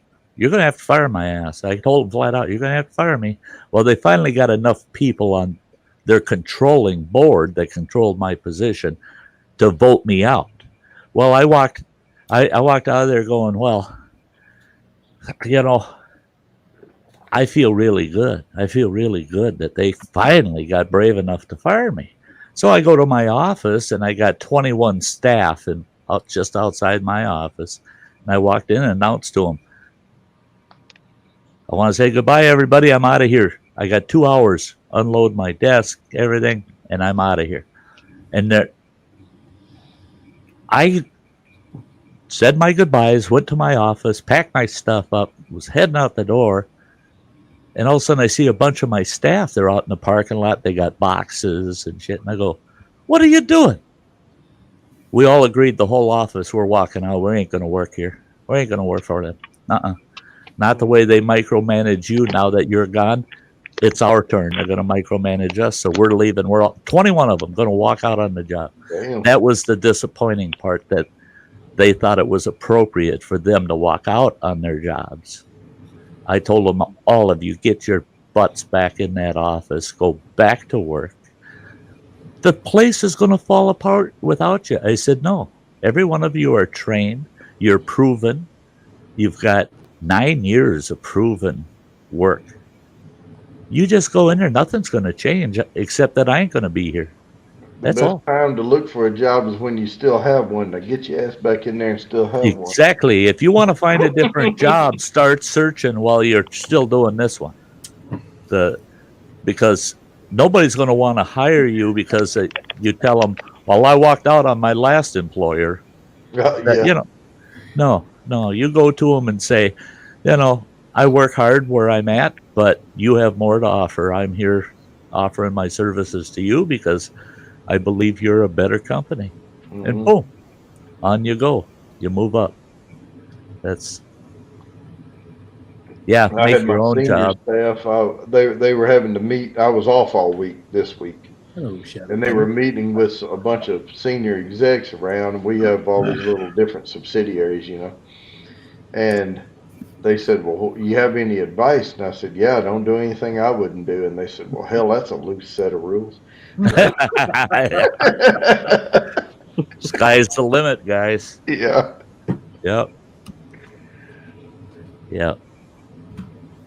And making your own job, I've been through a few businesses, and I tell you, during my career, I was working 12 to 14 hours a day, usually 6 days a week, unless I forced a vacation on myself, which I tried to do at least once a year. But that felt like a vacation. That job felt like a vacation compared to when I had my own businesses. Oh, I mean, really? I ate, drank, slept, worked. That's all it was. It's 24/7, 7 days a week when you're running your own business, and there's a lot of satisfaction that goes with being, self-made. But yeah, there's a lot of bookkeeping too. Yeah, it'll burn your ass out in a hurry. You got when you're running the place or you're the owner of the place, you got a lot more to worry about. Oh yeah. You got a lot more. I mean, you got these big. They talk about these guys are multimillionaires. Hey, they got lots to worry about. They worry about their people. They got so much more to worry about. That's it is what it is. Yeah. So I've been management. I don't want to be the owner or none of that stuff. I don't mind in my business working for someone else, because at the end of the day, if I want to put it away, I can put it away and go home. That's it. My only problem with somebody that makes a buku amount of money running their own business is, I know what it takes, and it takes a ruthless attitude to get there, and I just don't have it. I would agree that that's the norm, but that's not in all cases. Yeah, I mean, but I'm talking about multinational banks. Well, if you're getting, at some point you have to fuck everybody to get where you are. You get that big, and the thing is people look at a billionaire and they don't realize it's their whole corporate life that's the billionaire. the individual and themselves aren't Right. doing it all. They can't. Mm-mm. They have to force somebody else to do all that hard lifting for them to be able to have that status, and that's it. They make a lot of people do a lot of hard lifting, and those people never become billionaires. A lot of those people never become millionaires. No. All All right, I'm done. I'm done with all that. I just work for the man. That's yep. Oh, I never wanted the big money hassle. Boy, that camera works pretty good. Yeah. Yeah, I think that camera's excellent. What are you doing? I'm looking at that box. I'm looking at that box of something skull behind you. Oh What is yeah, that? this is really cool. Hang on, let me grab it. Yeah, I'm always watching what's on behind you. You This should is clean off that coffee table, by the way. What? Oh, should here clean he off goes. that coffee table. Here he goes. Thank God. This is it's a projector toy, and what you do is you play with it in the dark, and these ghosts appear on the wall, and you shoot them with this little flashlight shooter thing, it's got a laser on it. You shoot the ghosts, and they disappear, and you see how many you can get. It says blast the ghost to get to the treasure. My son loves this game. That'd be fun game drunk. Well, as long as he continues to use the flashlight and doesn't find like a BB gun No, or something, ghost hunting game. Play with it in the dark. Hey, is that your shotgun? Daddy's shotgun? Yeah. I got 4 ghosts at one shot. Don't worry, Mom, I've got you. I've got Johnny the Skull. Yeah. That's pretty I awesome. got though. this, That's Mom. Sit back and relax. good. Yeah, Peppers. I'll play with that. Yeah. I'll tell you what. One thing you can look forward to when you become the grandpa is Christmas time, when all the little grandkids are opening all their fun toys. Now, as grandpa, you can say to their dad and their mom, "You got to put that together for them." And then you get on the floor with them kids and play with that shit. You don't have to put it together no more. You get to play with the stuff. Yeah. I used to just unwrap everything and play with the cardboard boxes when I was little. Oh yeah, we did that a lot too. Yeah, Did that a lot you weren't too. very bright, though, Joe. But okay.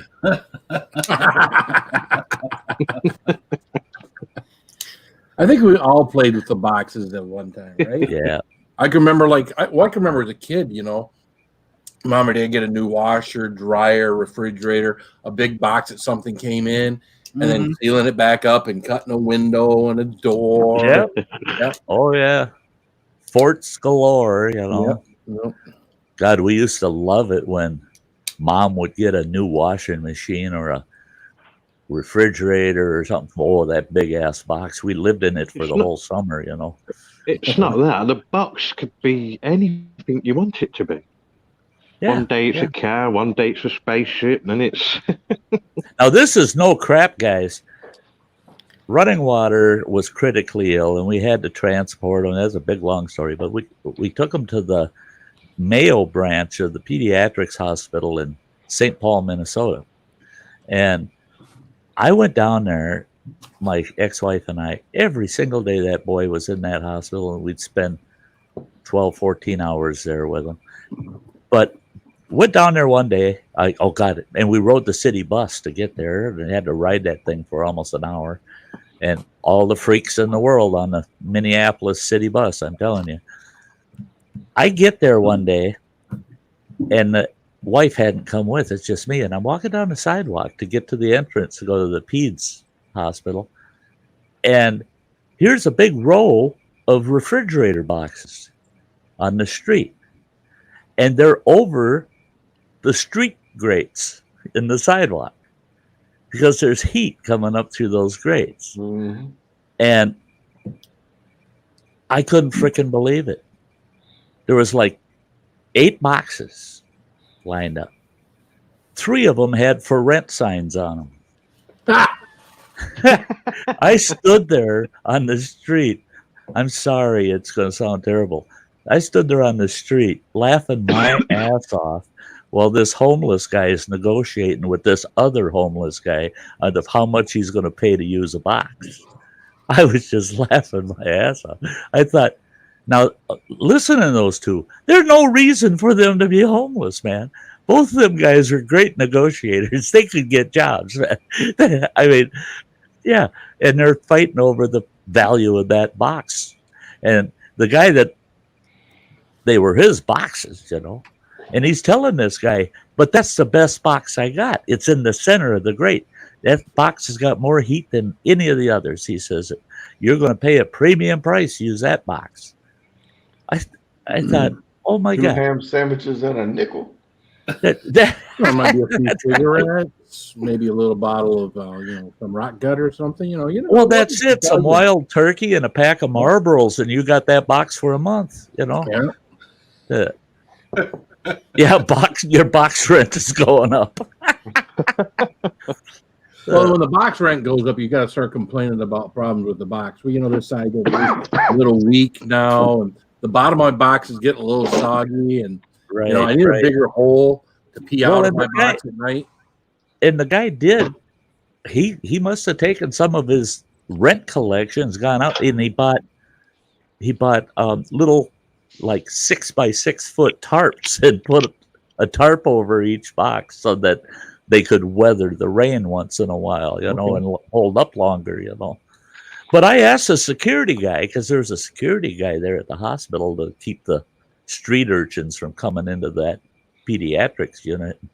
And I asked him, I said, how long are those guys going to be allowed to have their boxes out there on that sidewalk? He goes, hell, they've been there for the last 5 years, he said.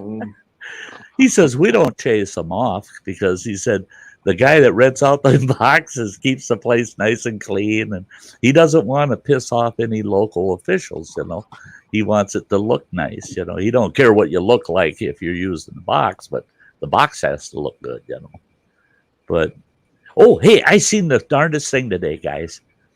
How many of you remember the old fans? They probably still make them, but they were real common years ago.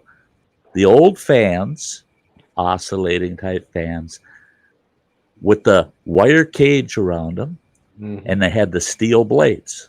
Yeah. Okay. Okay. This apartment building I live in, 8-story bugger, 82 apartments. Well, downstairs in our big common room downstairs, if you got something like a microwave, you want to get a new one, you can take your old one down there, clean it up, take it down there, set it down, put free, take it. Well, today I went down and checked my mail, had a couple things from Amazon. So I'm just happy to get down there. Yep, they're there. And I looked out in that day room, walked out there, and here's one of those steel fans. But it doesn't have the wire cage on it. Oh. It's just the damn blades on there. No protection at all. And I laughed my ass off. I ran all the way back up to my apartment, grabbed my GoPro and ran back down there. I was all primed up, ready. I got to get some pictures of this. I get back down there and somebody snatched it up, damn it. Oh. It had a note taped to it that said, do not take if you have grandchildren. Oh, I thought it was going to say kid friendly. No, it said, do not take if you have grandchildren. Now that tells me somebody's grandkids stuck their finger in that bugger. Mm-hmm. And they said, oh boy, I got to put a warning on that and get rid of it. Couldn't believe it. My Band-Aid's coming off. I stuck a utility knife into the palm of my hand. Now, why would you do that? That's I don't You're know. not supposed to do putting that. together an elliptical, and I was trying to cut this strap.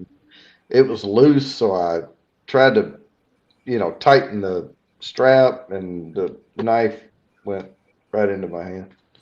So, well, the knife's supposed to be in your hand, not literally in your hand. Well, it literally went into my hand, and then I literally pulled it right back out again. Well, I'm glad you had the wherewithal to pull it back out. It's surprising when you stick yourself with a box cutter or something like I that, know, or a it's so utility sharp. knife, but it's amazing how it can come out just as fast as it went in. Oh yeah. Whoa! Ah! Oh, that's pretty deep. That's not. Yeah, that ain't right. What was cool about it though is it really it went in pretty deep, Hey, but Randall. it didn't bleed that much because it was just, that The really clean cut. razor thin Yeah, real cut, clean cut. real clean, and I made sure I pulled it straight back out, and not freak out or anything. And I had a butterfly on it and to hold it together, but I haven't lost any. I mean, when I got stuck in the arm, I got stuck in a bicep with a utility knife a long time ago, and I couldn't work out or anything for like months because Yeah. it cut the muscle, The tendons in there by the muscle. Yeah. Yeah. All of a I sudden you did- lose all I- that. I did that with my hand one time. I was trying to take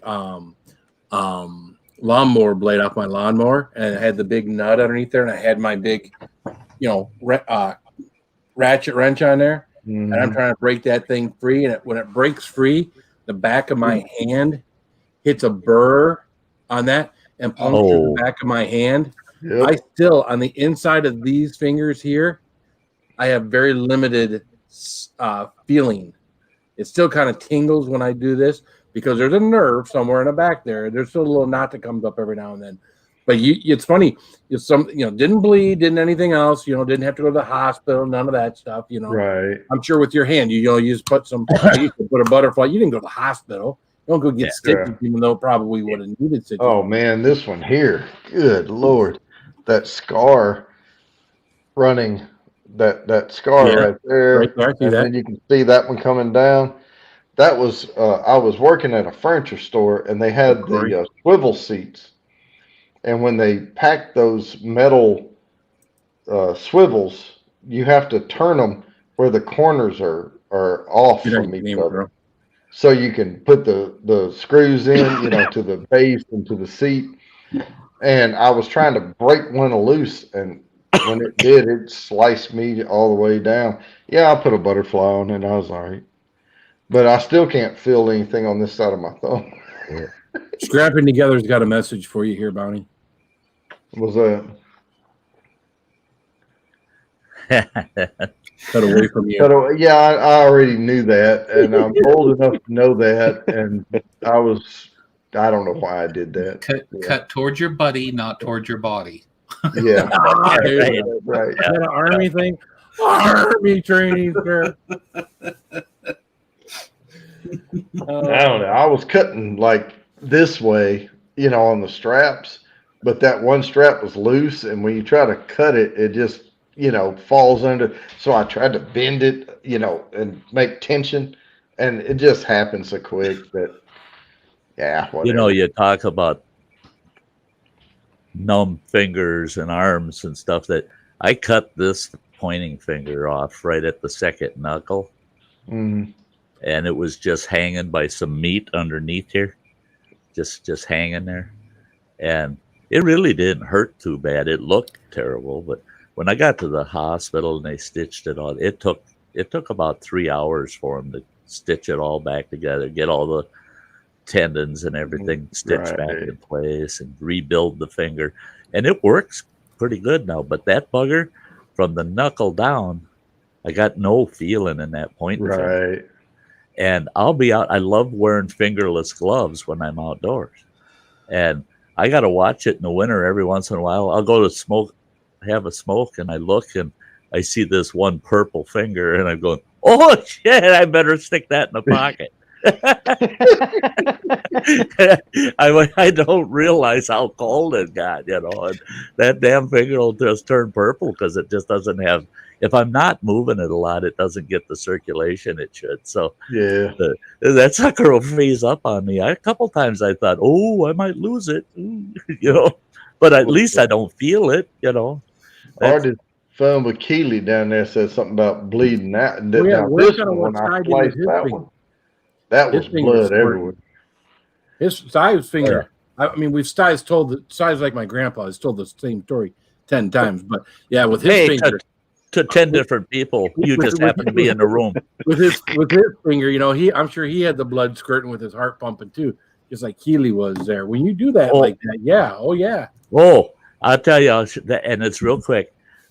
The way I cut that finger off, I had a big coffee mug in my hand. Okay, kind of like this big mug of E-Way Smikes here. I had a big mug like this in my hand. It only had about one swallow of coffee left in it. And I'm sitting in this big recliner, right? And this recliner had wooden armrests. And Running Water decided to piss me off. And I took a mug, and I go, you get your ass to your room. Give me any more crap, I'm going to get up. I'm going to man spank you. And he done that to me. And I went wham on that arm of that chair with that stupid mug, and it shattered, and it cut my finger off, and it's just hanging by a couple of tendons. Well, I jump up, and I'm going, you get your ass to your room, and just chewing them out, right? Because I don't feel it. And I'm out of the corner of my eye, I realize my wife's going. And I go, what the hell are you doing? She goes, I looked up and here, the whole ceiling in the living room is just a big red stripe. That thing was spewing blood out, and I'm shaking my finger like this at him and leaving this big old red trail across the ceiling of the living room. That was the worst experience, that finger. Of all the things, I've had open heart surgery. I got, blah, blah, blah. But when I got to the hospital, this doctor, I don't know who the hell ever gave her a license to practice medicine. She's getting me all set up in the emergency room. She goes, oh, Lord, boy, you really cut that bugger off. And I'm going, yeah, can you fix it? You don't have to remove it, I hope. She goes, we can fix it. And she goes, so what did you actually do there? So actually, she wanted to find out about the cup story. That's how did it happen? I told her, I said, well, what happened was I broke a coffee cup and it cut my finger off. I thought for sure I had cut my fucking finger, but I found out that it was the one next to it. Oh my gosh. That's right. Don't say that to a lady doctor. She spent a half hour with absolutely no local anesthetic at all, yanking on the tendons. And I'm pounding on the rail of that hospital bed. I got tears running down my face. And she goes, man up. I told her, I said, just cut the son of a bitch off and let me go get my shotgun. I'm going to kill you. They got a different doctor in there. I was fit to be tight. And he was amazed. He said, that's insane, woman, that you're doing that without a local. He took over. He shot that finger all up with local. And I sat there and watched him reattach every tendon and the muscles, get everything back in place, and didn't hurt at all. But that woman she had all of the anesthetic, the syringes all lined up on her little surgical tray there, never gave me a single shot. And just because I said I thought I cut my effing finger, but it was the one next to it, Upset her for some reason. I don't understand why. I was just trying to be honest with her. Women, they're moody creatures. Oh, hey, hi, Sam. Oh, hi, Sam. Oh, you missed a big screen with that tongue. I love it now with the new camera. I can see her facial reactions so much better, and she's got such good ones.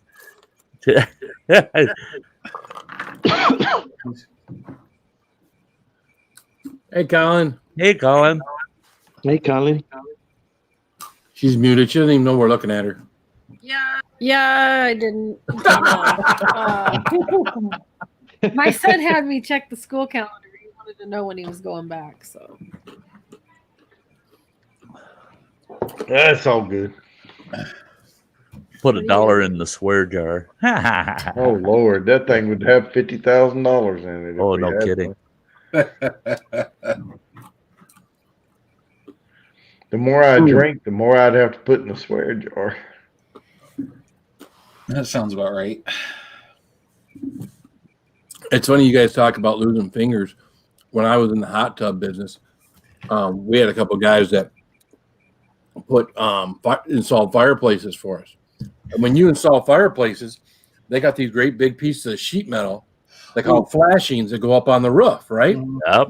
Big piece of sheet metal. It's got this cone that comes out of it. So the chimney pipe comes up out of that. And this Sharp one guy, metals. his name was Vito. And one hand, he was missing 3 fingers at any random knuckle. I mean, it was like, you know, he had 2 full fingers, and the other 3 had any part of what was left over. And the other hand had 1 missing. And it wasn't until he'd been working for us for about a year that I noticed this. And he just explained it to me. He says, you grab a hold of one of them son of bitches, someone else grabs it, or the wind grabs it, you go to grab, and it says, it just takes it right off. He said, you don't even feel it. You just wrap it up with a towel and duct tape, and you keep doing, you get the job done. And then when you get done, you take the finger. If they can reattach it, they can reattach it. If they can't, they can't. Yeah. Oh, like son of a bitch. That's this buddy I worked with in the tree service. He was one of the top dogs there, but he freaked a lot of people out because his right hand, that's what it looked like. All he had was his pinky and his thumb. We call that pinchers. But what they did was they surgically removed his thumb, ground out the socket, and turned the thumb, and they did the same with the pinky. And after that all healed up, his thumb and his pinky were just like your pointing finger and your thumb. Lobster boy. Yeah, lobster boy. But what was really weird is because he got his hand in a press, and it just cut. And the way it cut right next to the pinky, right to the wrist, and right from the thumb here to the wrist. So it just cut that whole center out, everything. Damn. Well, they needed to provide enough flesh to fill in between the thumb and the pinky. So they did an incision on his stomach, and they stitched his hand to his stomach. And it was insane. He had to go for 6 months with his right hand stitched to his belly. Well, then they did the surgery, and they took the skin and some of the meat off of his torso, and then they flopped the skin over and stitched it at the heel of his hand. So he had, all of a sudden he's got meat there, right? The problem was he was the hairiest son of a bitch you ever seen, right? He's one of these guys you could use a lawnmower to mow his back, right? His hand started growing belly hair on it. And he had to shave his freaking hand every morning.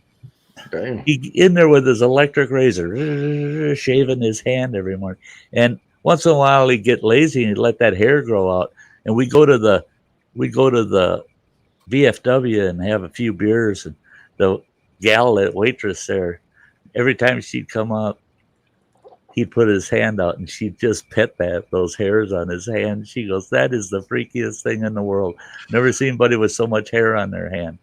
And after that, about 3 years of that crap, he goes, come on over and pet my hand.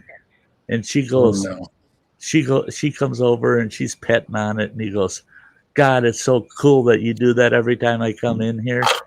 And she goes, it is a little weird. He says, yeah, you don't even know. He says, I just love having my belly rubbed like that. Son of a bitch. She asked me, what's he talking about? And I told her why he's got that hair on his head. Oh, did she get pissed? Oh, she'd been rubbing his belly for 3 years. Good night, Saucy Shane. Hey, good night, Shane. Yeah, Shane. That's similar to what happened to my grandfather when he was younger. He was, I don't know if you've ever seen the old pulley-operated saw blades that go on the back of an old farm-all tractor. Oh, yeah. He was using one of them, pushing it down through, and a log dropped down. He reached down and grabbed that log and came back up with it a little too quick. And he only had that much of his hand left. Uh-huh. Wow. Yeah. So I always grew up trying to get that one knuckle to stop moving, just grab onto it, try to stop it. Yep. Just That was my pop. He cut the tip of his pointing finger off, about halfway the length of your fingernail in. Cut the whole tip right off. Hold on a second. Good night, Crazy Ann. Good night, Oh, Crazy good night, Ann. Crazy Good night, Ann. sweetie. Dang. Yeah. She's usually the last to go. Yeah. But yeah, when his finger healed up, the nail grew around the end of his finger. Yeah. So for him to clip his fingernail, he had to clip it underneath here. Clip, because it rolled all the way around the end of his finger. Yep. And it got so hard. I never got a whooping from my old man. Ever. Never got smacked by him once. My mother took care of that shit. I wanted my dad to beat me, you know. My mom, she was ruthless. But night, Dojo. Hey, Dojo. Hey, Dojo. Have a good night. But us kids, when you'd get out of line, my old man would hit you on the top of the head with that frickin' round fingernail on that end of his finger. Whack. Just like getting hit with a ball peen hammer. Oh, jeez. Just whack with that finger. There were times, backhand me, Pop. Don't hit me with that damn finger. You know, give me a good backhanding or something. No. Yeah, it's surprising all the people in the world. I've known so many guys with digits missing. And then you got guys that got hands of iron. I worked for this company that was ages ago, but we had a big fabrication department. And we had all of these welders, and they fabbed everything for their equipment. We had this big Polish guy working down there, and they were welders in that department. And I watched a gal have a big piece of plate steel landed on her hands. She was dumb. She had her hands under it with a steel work table underneath that. And that plate steel come down, it's holding her hands down. Problem was that plate steel had just been freshly cut with a plasma cutter, hotter than shit, and you can just hear her hand sizzling. And I watched that big Polish guy go over, and he grabbed that piece of plate steel and picked it up, and he stood there and he said, "You better go see the doctor." And you can see the smoke coming off his hands, and I go, "Whoa, Lars, put that down." And he looks at it and he goes, "Oh," and he sets it down.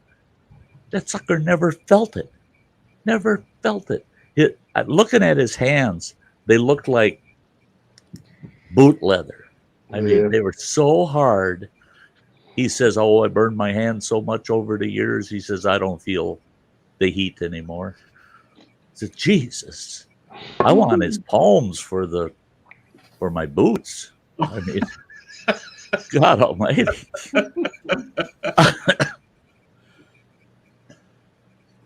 I guess it goes with the trade. Yeah. Yeah, it's some of those jobs. I mean, it's just you're gonna have an injury that is going to coincide with what you do. You know? Yeah. Some things are par for the course. It's funny. I remember as a kid, my dad was working on a drill press at GM, and he was doing something with that. Again, this is a story I get from my old man, but he's an electrician. He's working to fix this thing, and he tells the guy, says, "Don't do anything until I tell you. Don't turn the power back on until I tell you to." My dad's messing with it, and he's grunting and growling, and he's muscling with it and everything else. And for some reason, the guy thinks that he tells him to turn it on. And he turns this thing on, and it rips like the whole inside of his thumb and forefinger off. And I remember for like months, my dad didn't work on all that inside there healing and everything. Yeah. I was a young fella. I was probably 12, 13 years old, so I don't have the best recollection of it if I was older. But yeah, you got to all them jobs, man. You got to be careful, but there are jobs out there that if if you're an electrician, you might have a burn or two on you from the juice from electricity or something. Yeah. So, what's up, Eric Pollock? How you doing, man? Hey, Eric. Oh, geez.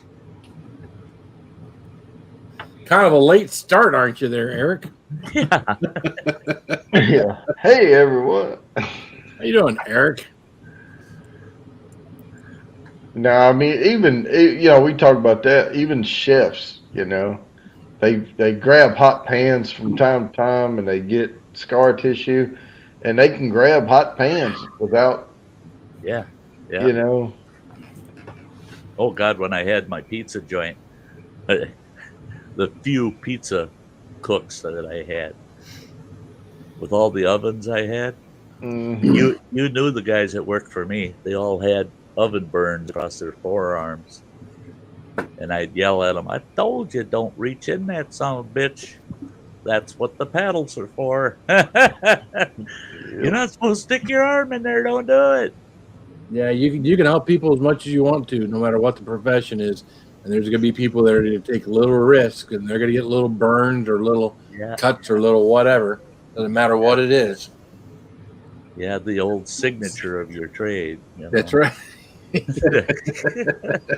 I mean, look at me. I get ink on my hands all the time selling cars. I mean, it's a hazard of the job. I mean, just it happens. The pen explodes. You're trying real hard to write the good deal for someone, and it just explodes. And next thing you know, Phil, that's not as funny as you think it is. This buddy of mine, his family owned a printing shop in Minneapolis, and when we were in high school, that kid got razzed so bad because his parents made him work in the printing shop on the weekends. That kid 24/7 had black hands, man. He couldn't get that printing ink out of his skin. It was just not coming out, and we nicknamed him Black Hand. Hey, Black Hand. No.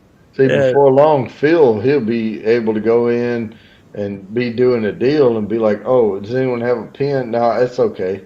I'll just sign it. I got this. We got something. We just prick the end of my finger, and I get low on ink. Oh, yeah. Car sales is always one of those weird jobs, right? I'm about to be ready to buy one. Yeah. What you looking at? Honda Accord Sport. Oh, those are nice. Yeah, good resale. Good gas mileage. I mean, you can't beat them for resale and stuff. I had a Lexus, but it's just I don't want to lose that much money. You want to what? What? I had a Lexus at one point, and it ran good for years. I mean, but I ran full synthetic. I don't mess around. Right. And it was good condition and everything. But I mean, I went to look at like a year or two old Honda Accord Sport, and they're selling them on resale sites for as much as you can buy a new one for. And especially, I mean, it might be $2,000 more for brand new, but if I can finance it for 0. whatever percent because I'm buying it new, and I have to finance it for 4%, if I'm buying it used, I'm losing fucking money on the used car. Why don't I just go buy the new one? That's it. Why pay more for the used than you would for the new? Yeah. Yeah, you get that with some vehicles. Some vehicles hold their value. I'm so surprised at how much value that my truck has. I got a 2005 Tacoma with 300 almost 350,000 miles on it. A trade-in value, they say, on that vehicle is $3,000. Yeah. Mm-hmm. Yeah, the Toyotas don't lose their value quite like all the other ones do. No, Toyotas, Hondas, like he said, Lexus do a little bit more. That your high end, like the Acura and the Lexus, are going to lose a little bit more just because they're high end vehicles. But your Toyotas and your Hondas and your Nissans won't quite as much, or your Subarus won't quite as much as their higher end versions will. So, but you sell cars, you don't really give people their trade in value. What do you mean give people their trade-in value? What are you talking about? They come in, I'm going to they don't give market rate. Yeah, they don't give market rate. Well, we're not going to give you what you can sell it out on the street for. Right. No. But I mean, even then, you can cook some of the books a little bit. Well, I mean, when you take a trade in, you know, we got to stand behind what you've been driving for. Chances are you've been driving something. Chances are there's a little something that we can't figure out that you ain't figured out that's wrong with that car that we're going to fix on that car before we can sell it. Ain't nobody going to want a car that's got 60% of the tire life left over. They're going to want new tires on it. Yep. The average 2-year-old car that we bring into our place, the average 2-year-old car, so you're talking 20, 30,000 miles, it's still under warranty. We got to put $800 into. Yep. So you figure if you're giving us anything older than a 2 or 3-year-old car, we're putting more money into it than people think. They're thinking, "Oh, my car is fine." Well, no, your car is not fine. That's not what the person that wants to buy it from us don't think it's fine, you know. But that's here. I know the guys at Van Holzen Chevrolet Cadillac out here in Ashland, and these guys, they tell me all the time on trade-ins, they look for what they consider prime vehicles that, like Bill said, they're going to stick less than $1,000 in it, and they can ticket it, get it on the lot and sold.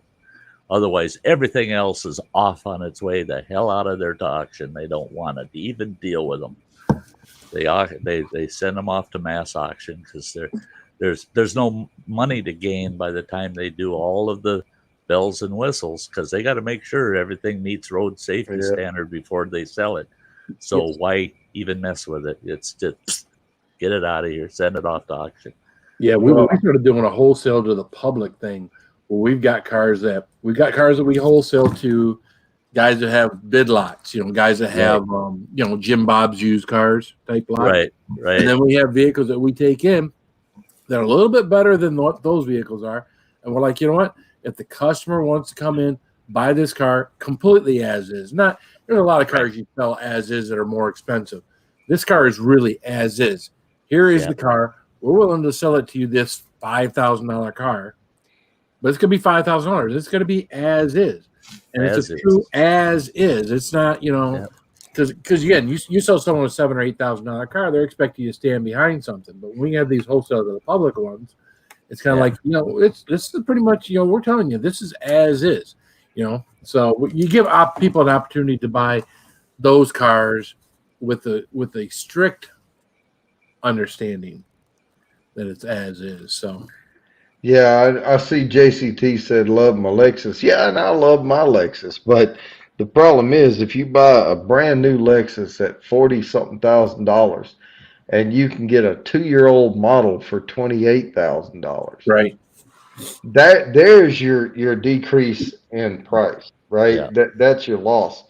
And what I was talking about is looking at Honda Accord Sport, like a 2000, 18, 19, and I can go buy a brand new one off the lot and actually come out cheaper.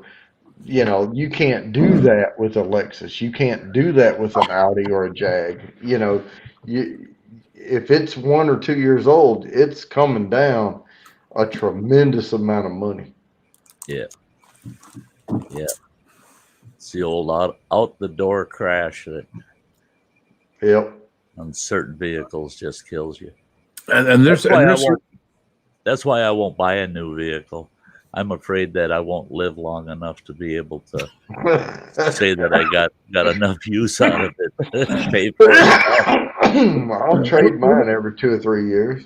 Well, there's certain vehicles that it doesn't pay to buy a used one. You know, like for example, I used to sell Toyotas. It was the Tacoma, the 4Runner, and the FJ Cruiser. Those vehicles, 2-3 years old, were pulling almost as much money as a new one that was discounted. You know what I'm saying? A new one discounted $2,000 or $3,000. Now, a Camry, that's a different story. Camry, you know, they were losing their value because they're a dime a dozen on the used car market. But those vehicles like the Tacomas and the FJ Cruisers and those types of vehicles, those vehicles hold all their money. So so mine's still worth money, even though it's got 350,000 miles on it. It's stupid.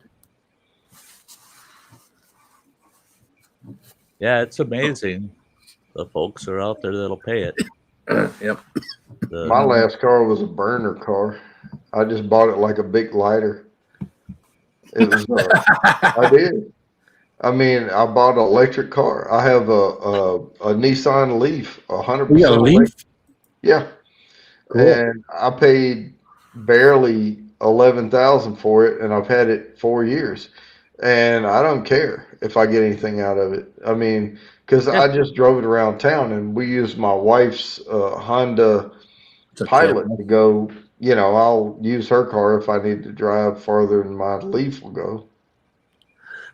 I mean, how long ago did you buy the Leaf?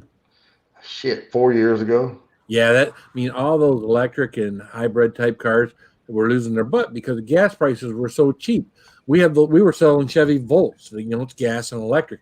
Though Yeah. the banks that lease those things, 3 years prior to 4 years, they lost their asses on those things because gas when they were leasing them, 7 years ago, gas was a lot more expensive. Yep. Those vehicles the banks lost their asses on those vehicles. So yeah, you could buy something like a Nissan Leaf 4 years ago for $5,000 less than what the market value should have been had gas prices not been, I mean, I bought the super cheap. car. I bought the car for like 10 grand. I had electrician's wire, because we were buying our house too. I moved here in 2017. And there was something wrong with the breaker box, and we negotiated the deal in the house, and they had to come fix it. And I just had them run that too. And then I got a $7,500 credit on my income tax return that year and all that. And we had moved and we held all that off. Hell, I got more money back than the car was worth, when I filed my damn taxes. And so it was all paid for anyway, so I didn't care. So Hey, KFS.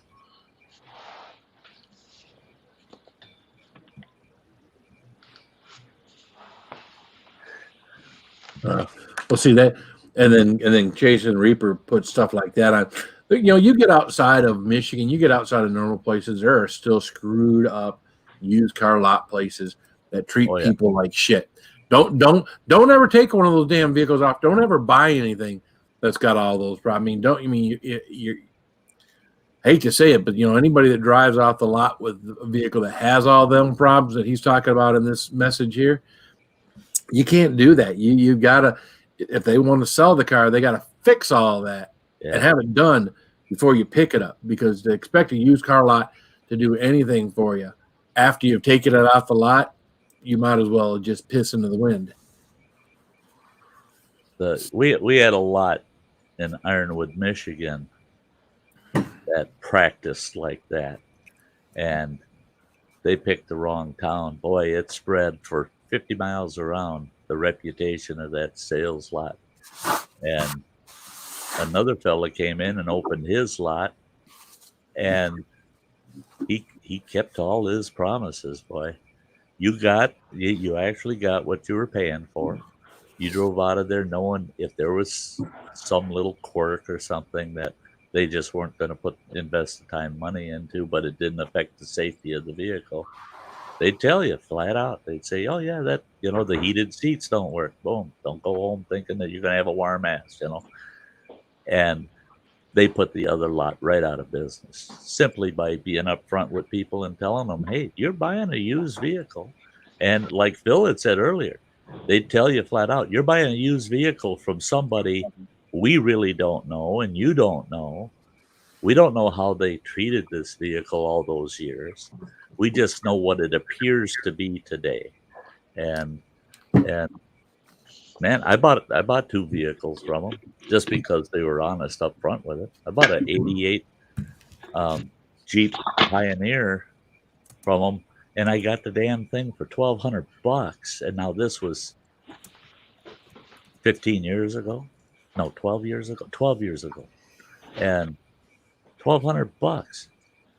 The book value on it at the time was like $2,600. And they said, "Well, we just don't want to put fresh rubber on it because it needed new rubber." They were right up front, And there was a couple of little things, and I said, "Yeah, I can take care of that crap." I just happened to have a good set of tires for it, so I walked away with a sweet Jeep. That damn thing, I drove that thing for like 8 years. for $1,200, and it was clean and rust free. There was nothing. Not my truck. my truck came from Vermont. They have goat milk on it. Yeah, no, that's goat milk on it. Anytime I got to go replace something, normally a sawzall's involved. Oh no. So but I've done most of the work on it myself. Yeah. But it's an 03. It's an 03 what? Sport track. Oh, okay. So you got the old Ford Explorer Sport Track, huh? Yeah, and it just barely has over 103,000 miles on it. Oh, geez, that's low for that. Yeah. Yeah, my dad. I work from home, so I don't have to drive anywhere. My my father is still driving a 96 Ford F-150 that I bought when I was in the military. Wow. And we made a deal when I got out.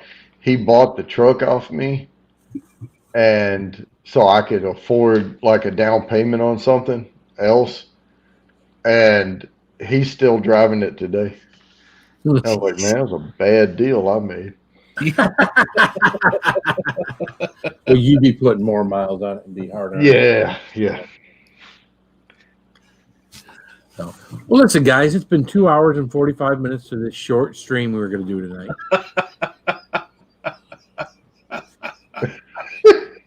Well, we had a great time, right? We've said, we've been no shortage of conversation. We haven't had to come up with anything to talk about. We just have moved from one topic to the next, and I believe I had a good time tonight. So, I did too. Oh yeah, lovely time. Come on, Phil. I did 3 hours and 40 minutes. This I know, afternoon. right? And, once Sam showed up, it got great. So I've been only doing this for 6.5 hours. Yeah. Well, I want to thank everyone for coming up and hanging out with me tonight. Joe, Stye, Jody, Samantha up on the panel, everybody out in the chat. I guess I appreciate you guys being here. And that's about all I got to say. So, hey, I love you guys. Keep it spicy. Keep it spicy. All right.